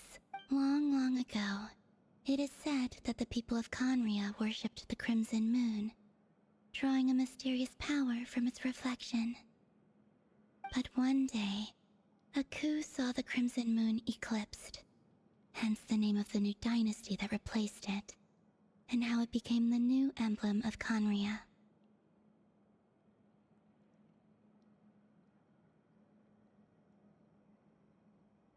Still, long after the Crimson Moon dynasty had fallen, the last ruler of the Eclipse dynasty, the Vinster King, still coveted the secrets it left behind. So, he sent the Rehir of Solnari to secretly hunt down the Crimson Moon's few remaining followers.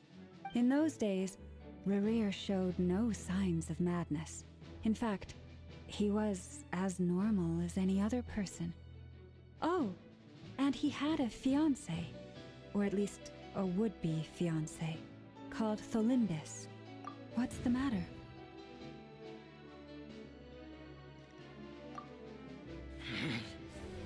Stephanie, Granddaughter, Flinders.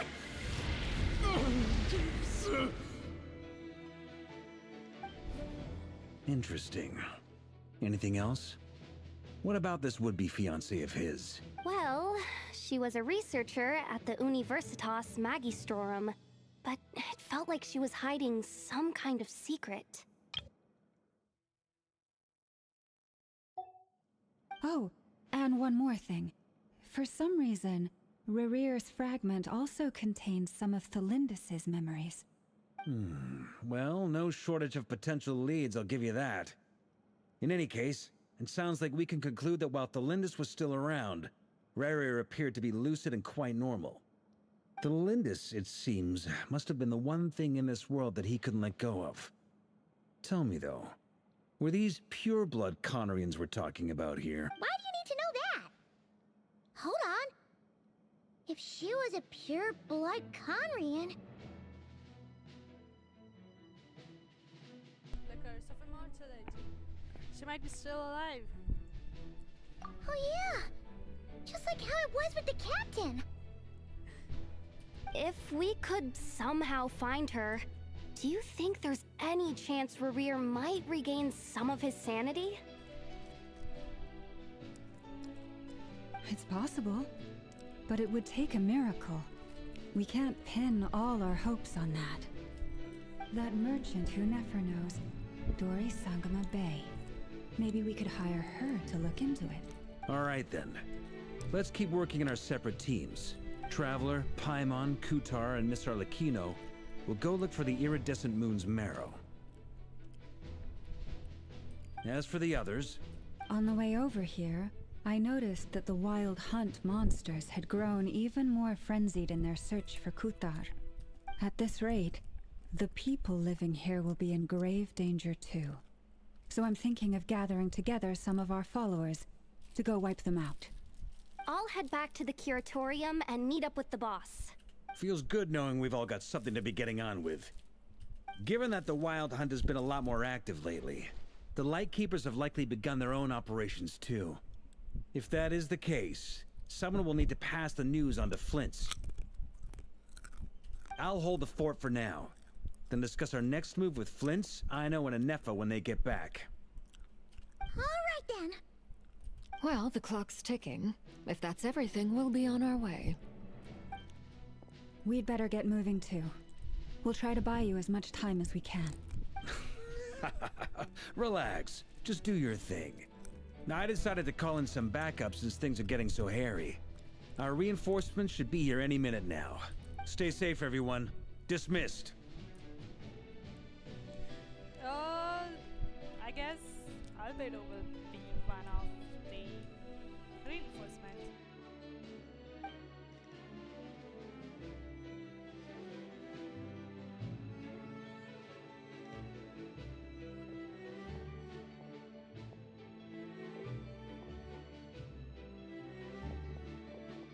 We're back.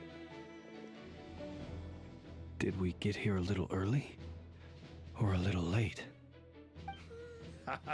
A tad late. The others have already set off. To summarize, our resident moon goddess has found us a new ally, and Boss Nefer has uncovered some promising info.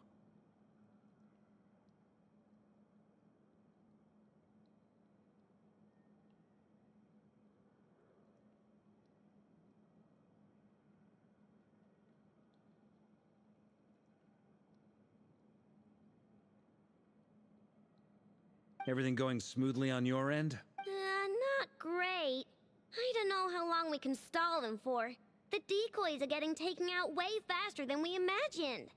I'm gonna make some more later, but I need a timeout first. I'm so tired right now.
Oh, right!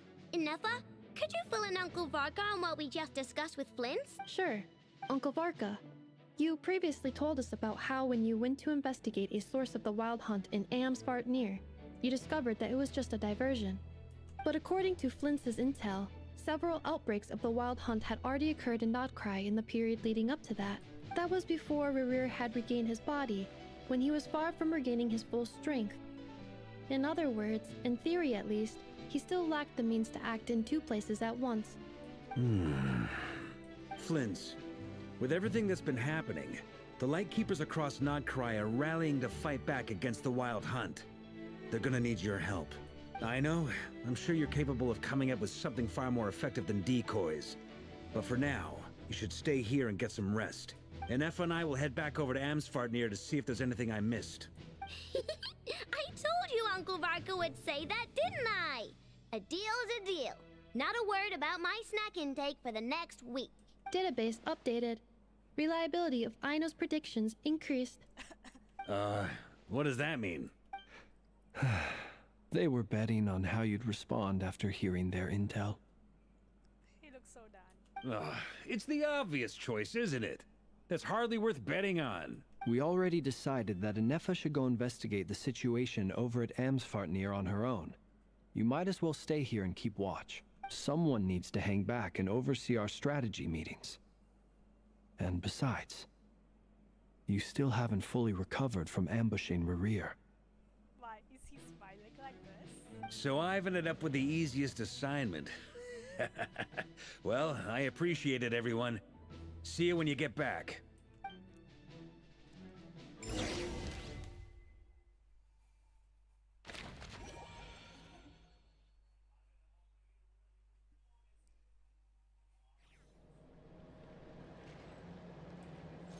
I think maybe we should change our mind to our Leginos.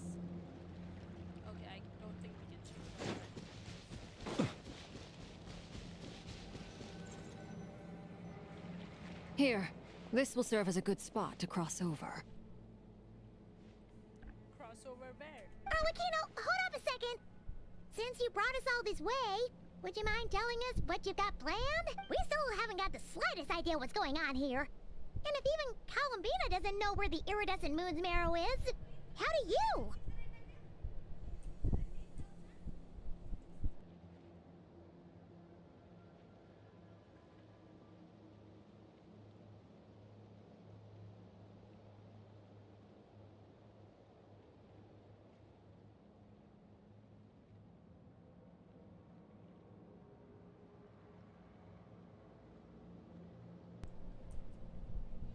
Simple. Because I am an inheritor of the royal bloodline of the Crimson Moon, and one of the last surviving embers of the Two Worlds' flames. Two Worlds Flames? Huh? Are you serious? Isn't you're a descendant of that Crimson Moon dynasty we were just talking about? Your surprise is understandable. I was also taken aback when I first learned of it. But the more I thought about it, the more I realized the signs had been there all along. When I was young, I discovered I could wield a very special kind of fire. It coursed like blood through my veins and smoldered away inside my nerves. What's more, whenever I experienced strong bursts of emotion or drew too deeply on this power, it was like some kind of presence within the fire would begin to gnaw away at me, consuming me from the inside out. Color?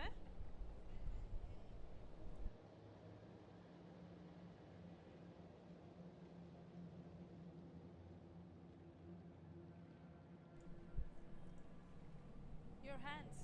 Exactly. That is why my hands are like this too. At first, I saw it only as a curse. But once I became a harbinger, the Jester apprised me of the truth. Together with my own investigations, over the past few years, there are several things that I have gradually come to understand. For instance, take the so-called Crimson Moon. In truth, it is nothing more than the shattered remnants of the iridescent moon, fused with the abyss to prolong its lifespan. Since this blood flame was bestowed upon me by the Crimson Moon, it is a fusion of the iridescent moon's former power and the corruption of the abyss. You all understand the nature of the abyss well enough. I draw upon its power, and in return, it hungers for my soul. This strange blackness is the mark of corruption it has left behind.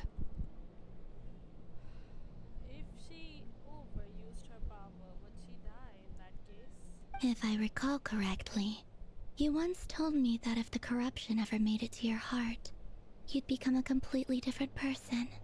Yes, and that's the reason I'm always careful not to push my power too far. It's essentially a never-ending tug of war. Oh, sounds intense. Anyway, the rest of my story can wait. Is there anything else about the Crimson Moon or the Iridescent Moon that you're unclear about? Paimon has a question! So, the Crimson Moon that the Carians used to worship was actually the Iridescent Moon, right? Which was one of the Three Moon Sisters. Does that mean that the Carians were to the Crimson Moon as the Frost Moon Scions are to the Frost Moon? So much of that history has been lost. We have no way of knowing exactly what they were like. Yeah, I guess we can attribute to that all thanks to King Victor. But I would suspect that the Conrians weren't as devout in their moon worship as it might appear. The iridescent moon's remains simply served as their link to the Abyss. Later on, perhaps someone discovered a way to make direct contact with the Abyss. Or maybe there was some kind of ideological divide. Either way, a dissenting faction staged a coup and drove out the royal heirs of the Crimson Moon dynasty. Still, even with the dark sun looming high overhead, the Crimson Moon's glow never truly faded. If you want living proof, it's standing right before you. The first time we met, I sensed something familiar in your presence. When I looked at you, I felt I could see that mysterious red moon in the corner of my eye. In your flames, I saw its broken image, surrounded by a strange black aura. Well, I appreciate that you kept it to yourself. Much about the Crimson Moon is still a mystery, and I'd prefer not to end up as the object of an insane research project. Yeah. Thank you, Columbina. Anyway, time is against us here, so if there's any other questions, they'll have to wait. I just want to make sure I've got one thing straight. In her letter, Sandrone mentioned that since you are unable to contain the iridescent moon's marrow yourself, you intend to leave it in my custody. Correct? That's right. For now, it's the only way I can pay you back for your help. The iridescent moon is already part of who you are. So with its marrow in your possession, you'll be even more powerful than before. These two ladies are so contrasting. White and blue, black and red. Pure white, grayscale. Pink, red, Deal. Then let's get started. Okay, she has a lot to gain. Get what started? What does this place have to do with the Crimson Moon? When I first became a harbinger, the Jester gave me a book called Paranhari, also known as Leobranto Inamorato. You should be able to buy a copy next time you're in Fontaine. It's a love story set in the Crimson Moon era. But setting aside the tangled romances of its characters, it also records a few interesting details. In the Crimson Moon era, or so the story goes, there was an orphanage that received children from beyond the bounds of this world, and subjected them to a peculiar induction ceremony. Beyond the bounds of this world? For real? And what kind of induction ceremony? The Crimson Moon sages looked beyond this world for beings with powers that surpassed the gods. But fearing they might lose control, they subjected these children to a process of refinement. Was Arlecchino one of those? They made these children crawl up a fireplace and kept asking them, "Have you died? Did you see it?" Until they finally admitted to having died and seen a crimson moon. The adults embraced the children who passed the ritual, telling them, "Within the fireplace, you have traversed the flames between two worlds. Here and now, you are born anew." The book leaves much unsaid, but I suspect that this was their way of branding the children they had enrolled, leaving an indelible mark upon them so that they would forever live in the Crimson Moon's light. That explains why I can't sense the Crimson Moon's marrow in this world. It makes sense that it would be sealed in a special space that can only be accessed temporarily through some kind of ritual. But there's no fireplace here. Do you see a chimney anywhere? Oh, are we supposed to build it ourselves? Okay, fine. Paimon will go find some bricks. Paimon, are you kidding? That won't be necessary. The fireplace is purely symbolic. The key to the ritual is crossing the flames between two worlds. In other words, the flames that burn within me. Those burned away by such flames leave behind a kind of ghostly afterimage in the world. In the days of Conria, people believed they could be used to bridge the gap between the two worlds of life and death. In short, I can open a passage to that space for you. That's the easy part. The catch is I'll need to stay on this side to keep the passage open, so I won't be able to come with you. Once you're inside, you'll have to find your own way. Don't worry, we got this. Very well. Then I'll open it up. Traveler, spare me a little more moonlight if you would. I may need it.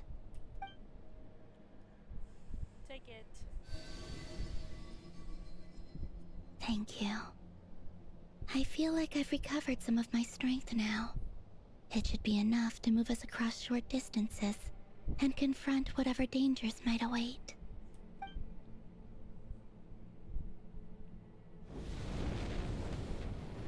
Mistress of the seven hues of ages past, Great Mother of the present, crimson-clad sovereign of the two realms, by fire severed, by fire renewed, I offer myself now and beseech your descent.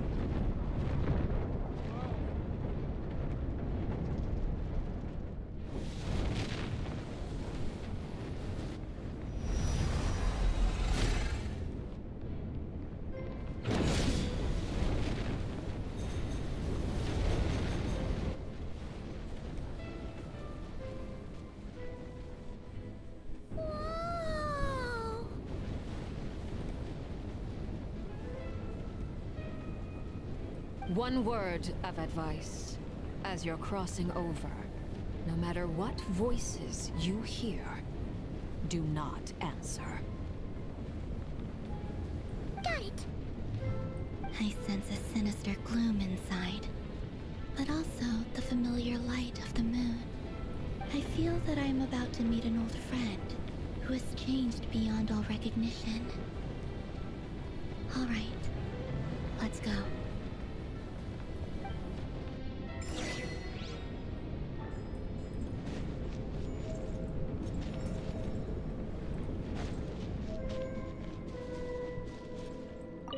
Seismic changes often begin with small windows of opportunity.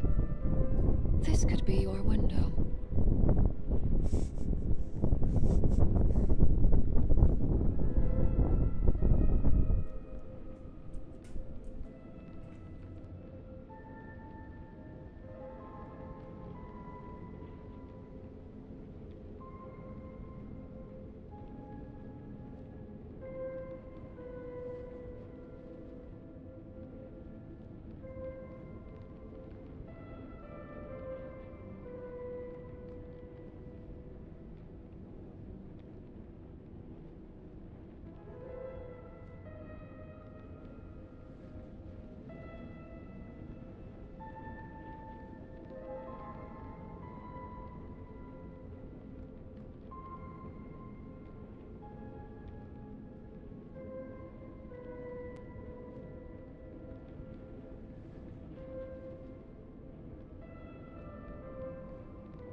pronounce. I hope I'm pronouncing your name correctly.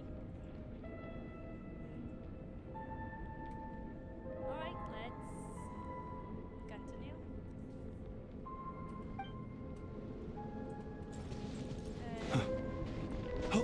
Head to the space where the Crimson Moon is.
I sense your presence and craving death and rebirth.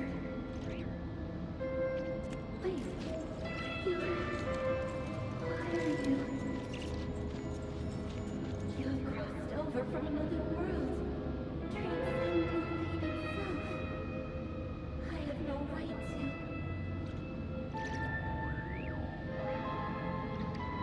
You have no right to do what?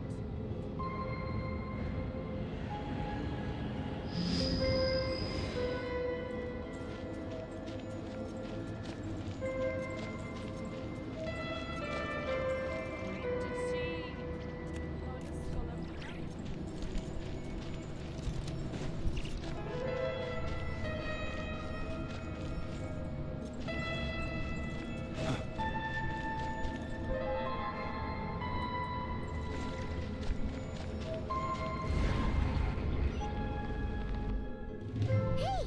Look up at the sky! A red moon! This must be the spot, right? Is that the abyss? It's practically filled the entire place! What now? What a tragic sight. Fragments of your broken body, seized by the abyss, and hung up aloft like mummified remains. Iridescent moon, was this truly what you wished for? Looks like there's only one way to go through here. Let's keep going and see what's ahead. Careful! There's something spooky about this place. Feels like something is lurking in the fog. Paimon's right behind you. Whatever you do, don't run off without her.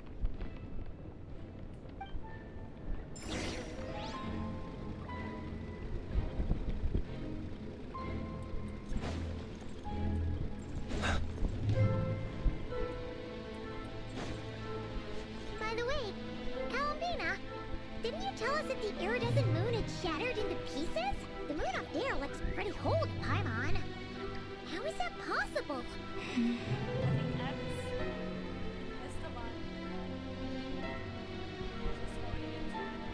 Let us have a modicum of patience for the richness and complexity of humanity. The wanton cruelty of the few is not worth our ire.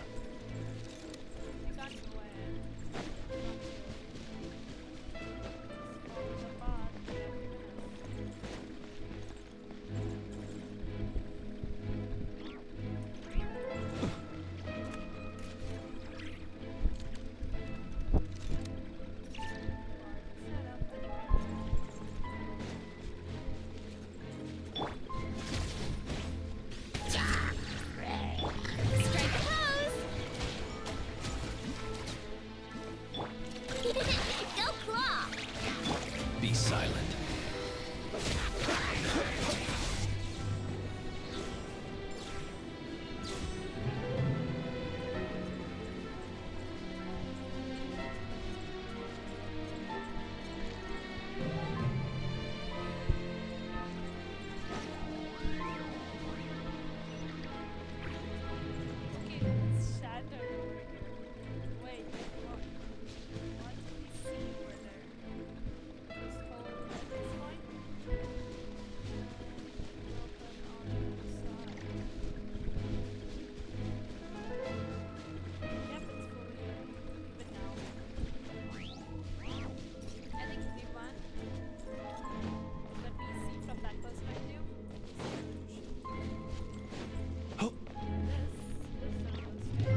Just like I thought. It was only a facade.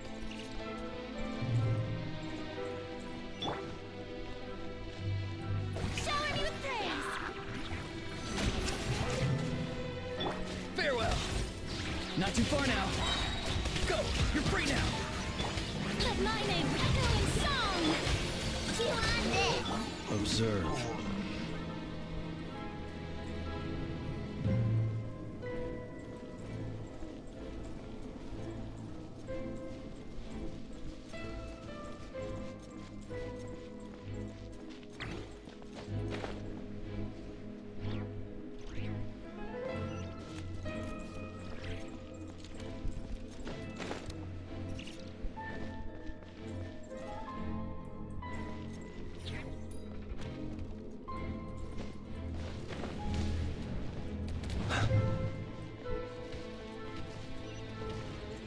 Strike a pose! Be free! Pull out your rainbow! The voices are calling.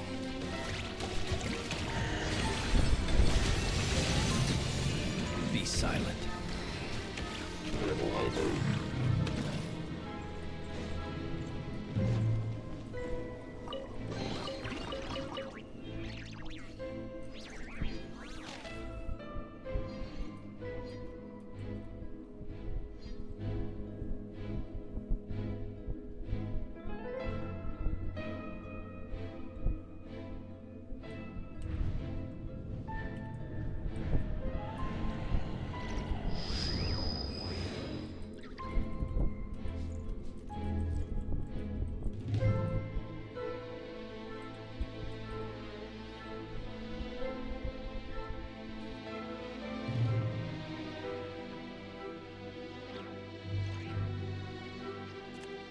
People ought not be so frightened of ghosts.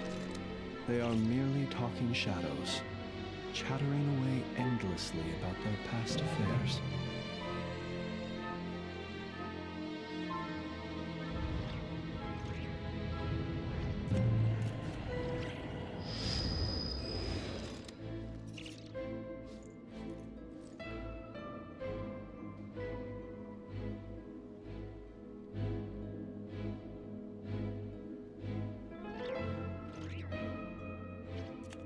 Let us have a modicum of patience for the richness and complexity of humanity.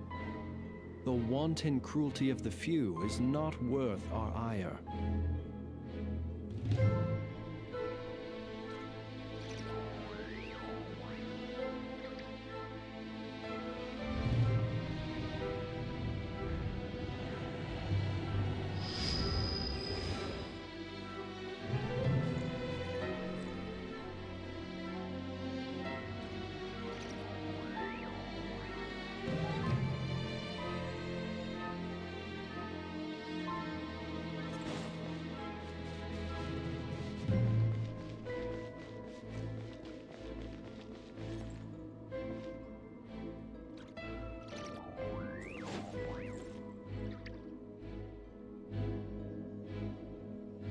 Huh?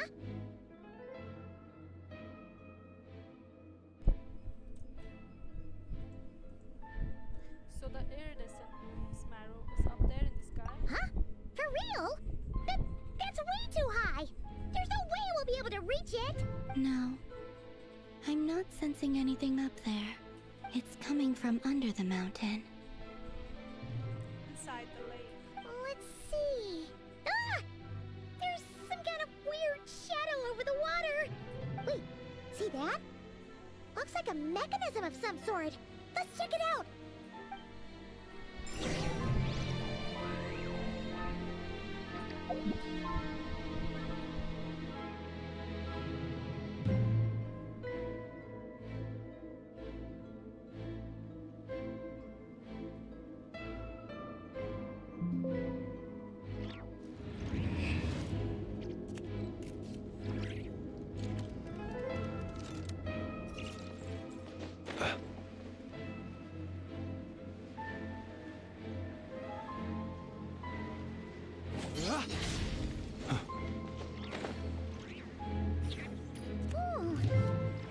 like a device from the time of Kalia. Maybe people once came here to study the Crimson Moon's domain, and they left this behind. Oh, if we can activate it, we might find some clues.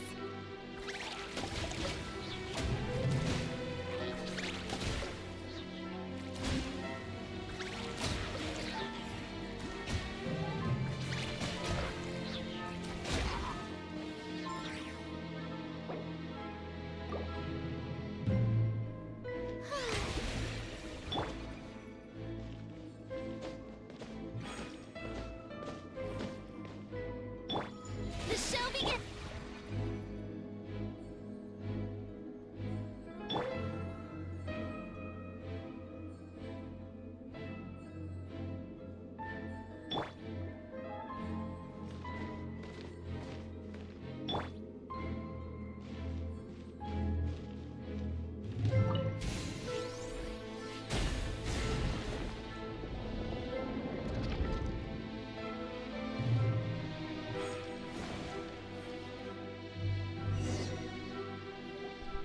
Hey, look at that! Now that the mechanism's running, the shadow in the water looks different. Do you think these mechanisms might be the key to unlocking the secret? Thalindis, we'll leave the rest of the research in your hands. We'll be heading back now. Oh. Tolendis? I hope this isn't ruining date night. Ugh. Mind your own business. Just leave me some snacks on the table.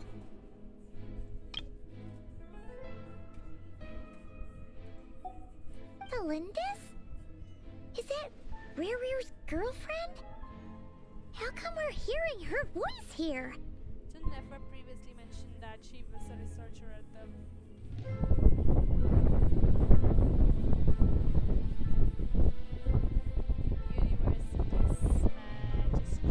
Oh yeah! So, do you think she was studying this strange space all along? The Abyss has made this space extremely unstable. Maybe that's why some of the things she said and did were preserved here. Like echoes. Or after images. Whenever I see this view, it takes me back to a poem from my childhood.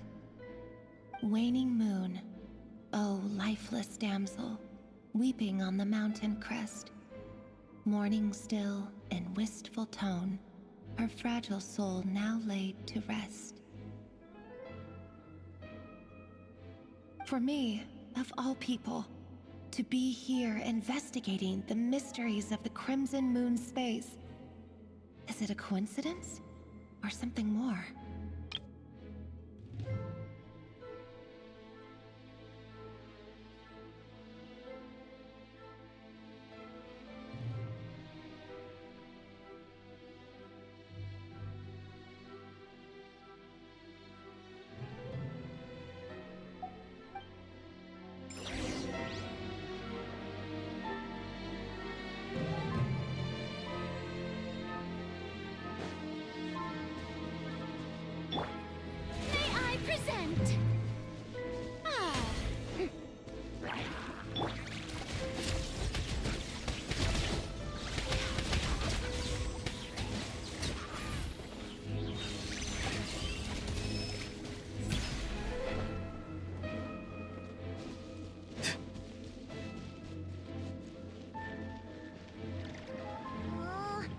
The Abyss has messed up this mechanism.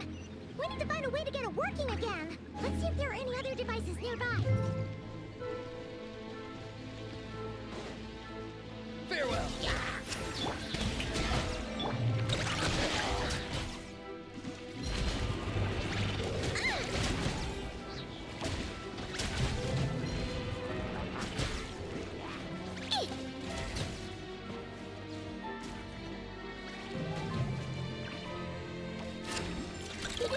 No claw!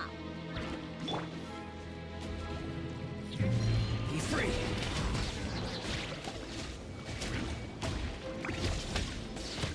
Close your eyes. Observe.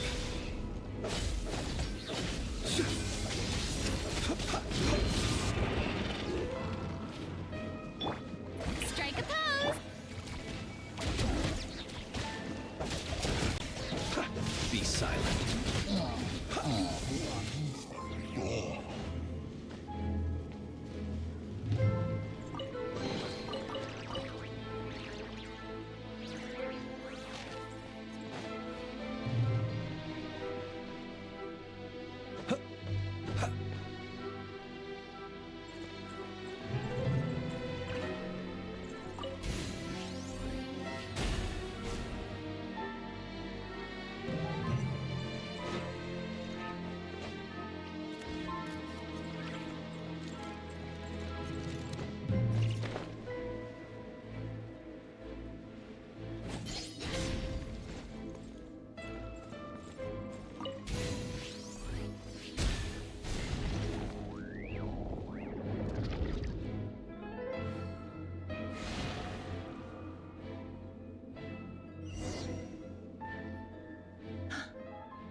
see.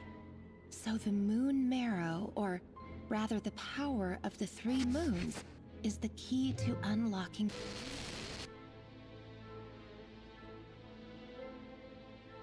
If it really does exist, then maybe this madness can finally be put to an end.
With the Abyss inhibitors in place, I should be able to access the chamber with the moon marrow. Oh, Revier, with every step you take, you're drifting further from what you truly desire. But you're not the root of the problem. Ever since that outsider set foot in Conria, the Vinster King has sunken deeper into madness. Okay, so Tolandis is researching further into the Crimson Dynasty so that she can stop the madness that's happening. And it's sweet that she's still supporting him and is trying to find the root cause of the problem so that she can pull them out of the mystery. If only I could get my hands on that outsider. I wonder who's the outsider. Was it Ether? Hey look! The moon's reflection is back to normal! Elendis' voice mentioned a chamber with the moon marrow. Do you think maybe it's hidden in the moon's reflection? It must be. For within it, I sense the fragile aura of a dying soul. Then there's no time to lose! Let's go.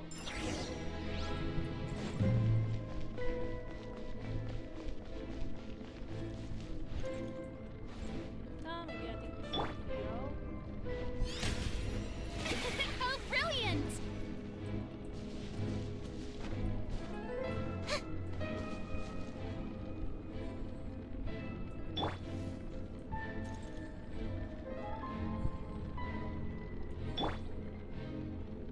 Otherwise, they'll just get one shot.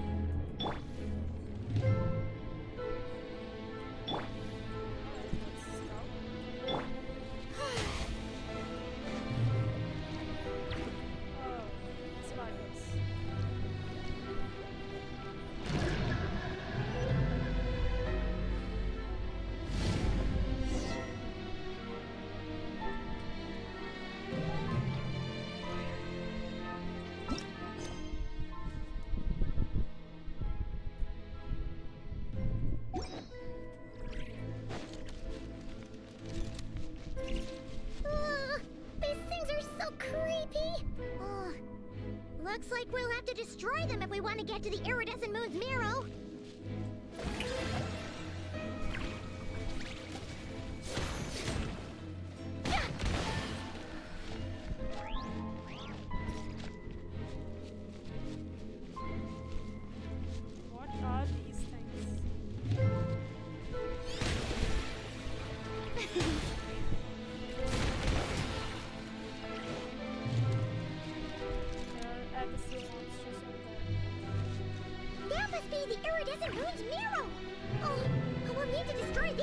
before we can reach it.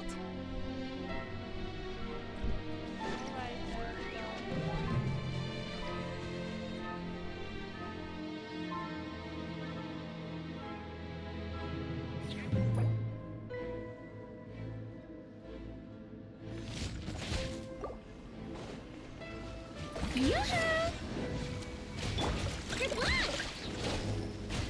Farewell. Tell me what you see. Let the world collide! Observe. The long sleep beckons. Be silent.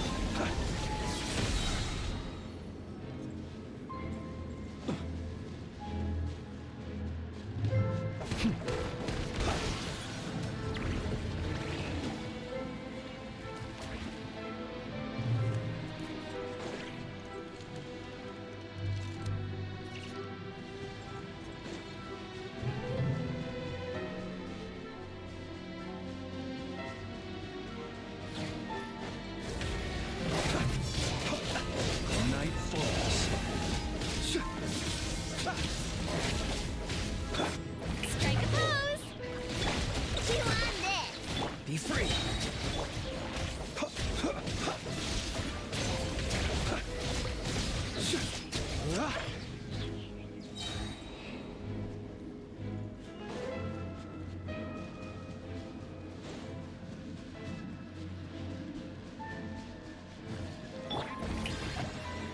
Not too far now.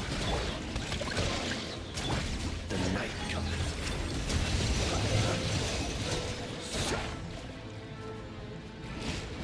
I'm rather out of sorts. Observe.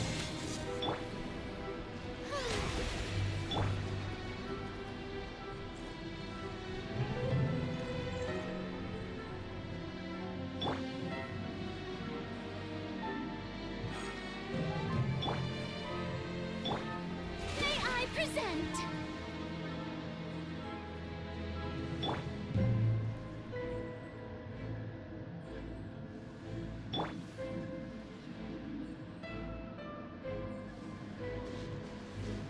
Hang in there! We're so close!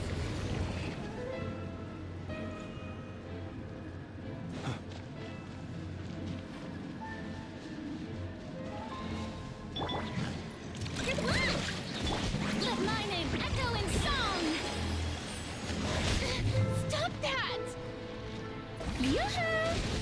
Time to say hello. Observe. Close your eyes. Fear the dark.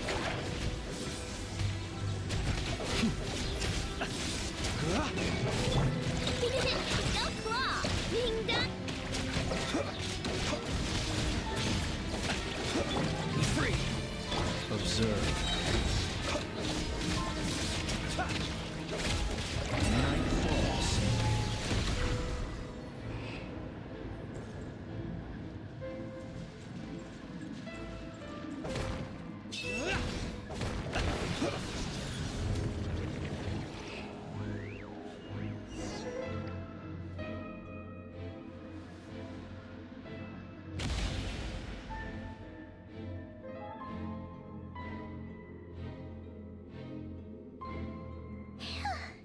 We finally did it! The iridescent moon's marrow, still burning away like an undying flame, yet now contaminated by the abyss. It has taken on a new form entirely. If we can purify the abyssal power within, we should be able to obtain its untainted essence.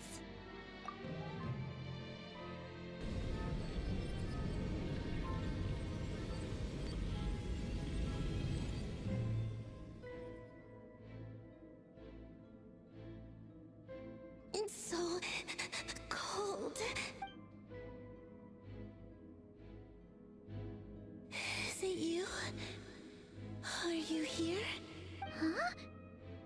Are you talking to us? At long last, I can see you once more. Our fates have crossed, and I am finally free. I'm sorry, I lied to you. Even knowing what was to come, I still couldn't let go of the fear in my heart. As death drew near, the moment the moon body began to split apart piece by piece. Like I was being cut into pieces by 1,000 blunt blades. My thoughts scattered as the cold crept in.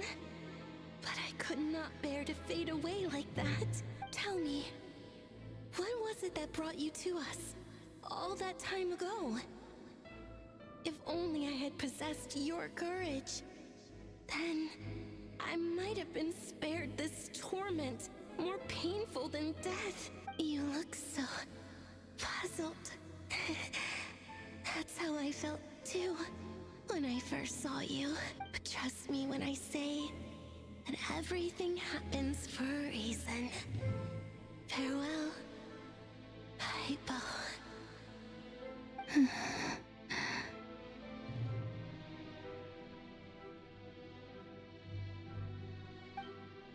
What was that all about? Was that the goddess of the iridescent moon? It sounded like she was speaking to a long-lost friend. But none of us have ever met her before, right? Perhaps.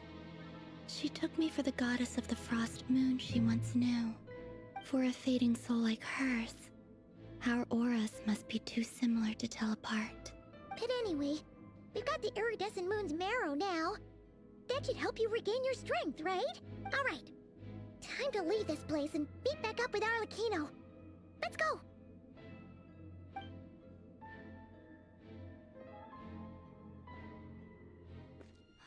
That's odd.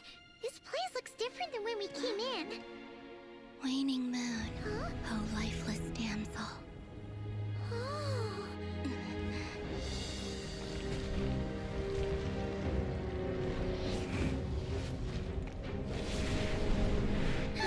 Hurry! The place is collapsing!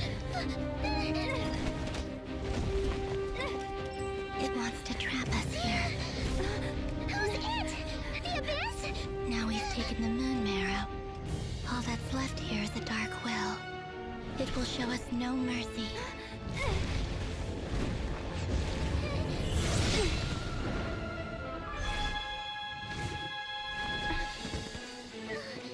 Give it back! The crimson moons! My marrow! My heart!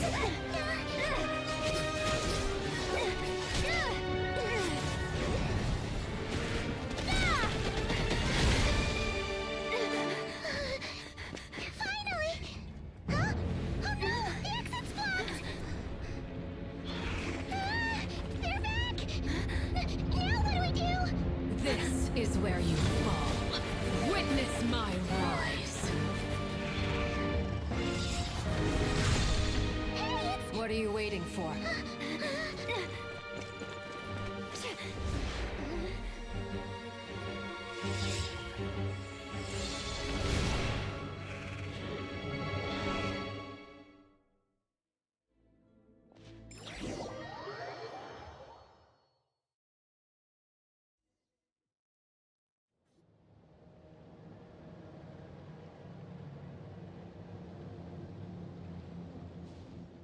Oh, we made it!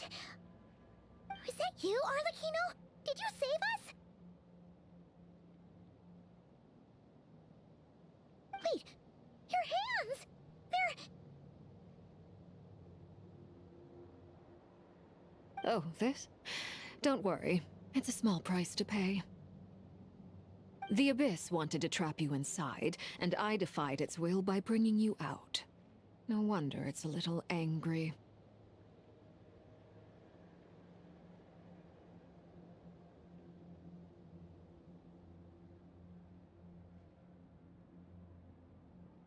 No. I have paid the price, albeit a small one, and it cannot be undone. My hands have already fused with the Abyss. Purification would simply destroy whatever's left of them. But surely... Oh... We're so sorry, Arlecchino. Paimon can't believe you'd make a sacrifice like this for us. Oh my god, that was crazy. Thank you, Father, for helping us. As much as I'd like to call it a favor, the truth is I was simply holding up my end of the deal. Well, Columbina. Yes. You did your part. And as promised, I will leave the iridescent moon's marrow in your care. From this day forth, may the two worlds' flames burn ever more brightly.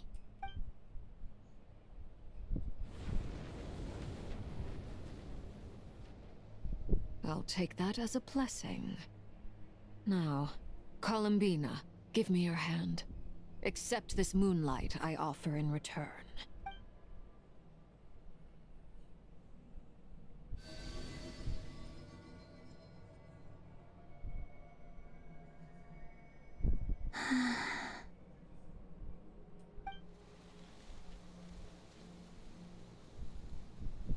Feeling stronger? Hey,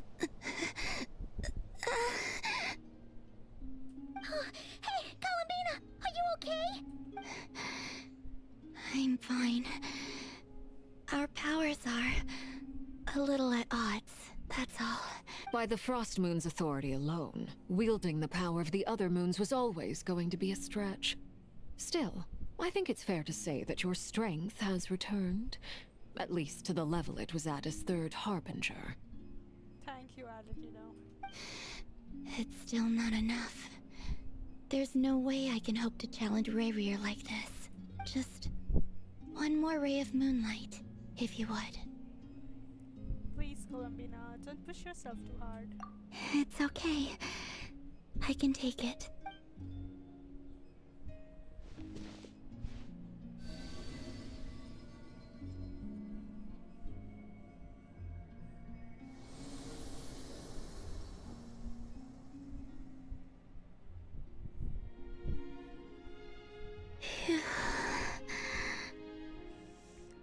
Oh, the three Moon Sisters are back again. How about now? Fighting fit? At the very least, I won't have to stay hidden like before.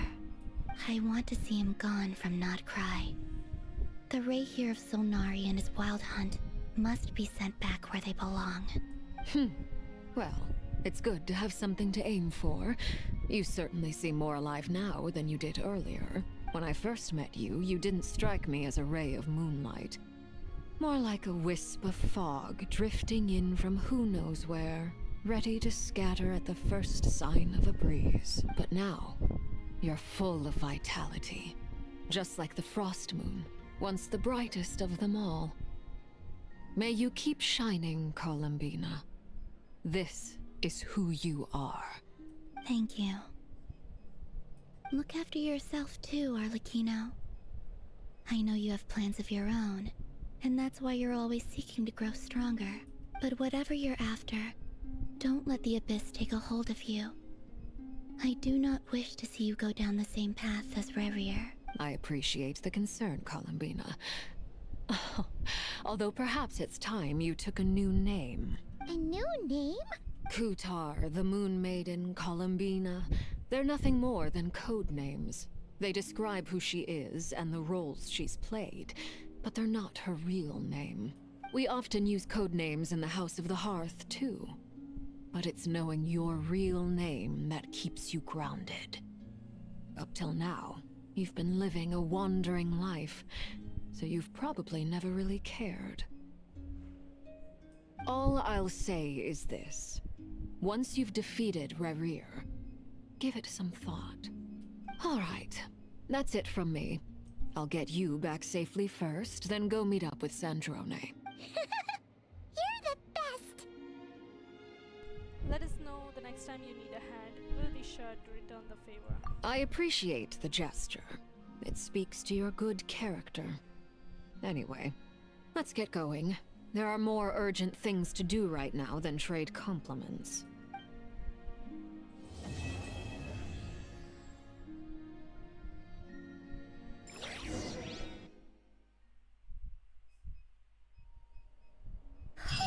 It was a close call, but we got the iridescent moon's marrow and restored Columbina's strength, and that's all that matters. In other words, mission accomplished. Paimon wonders how everyone else is doing.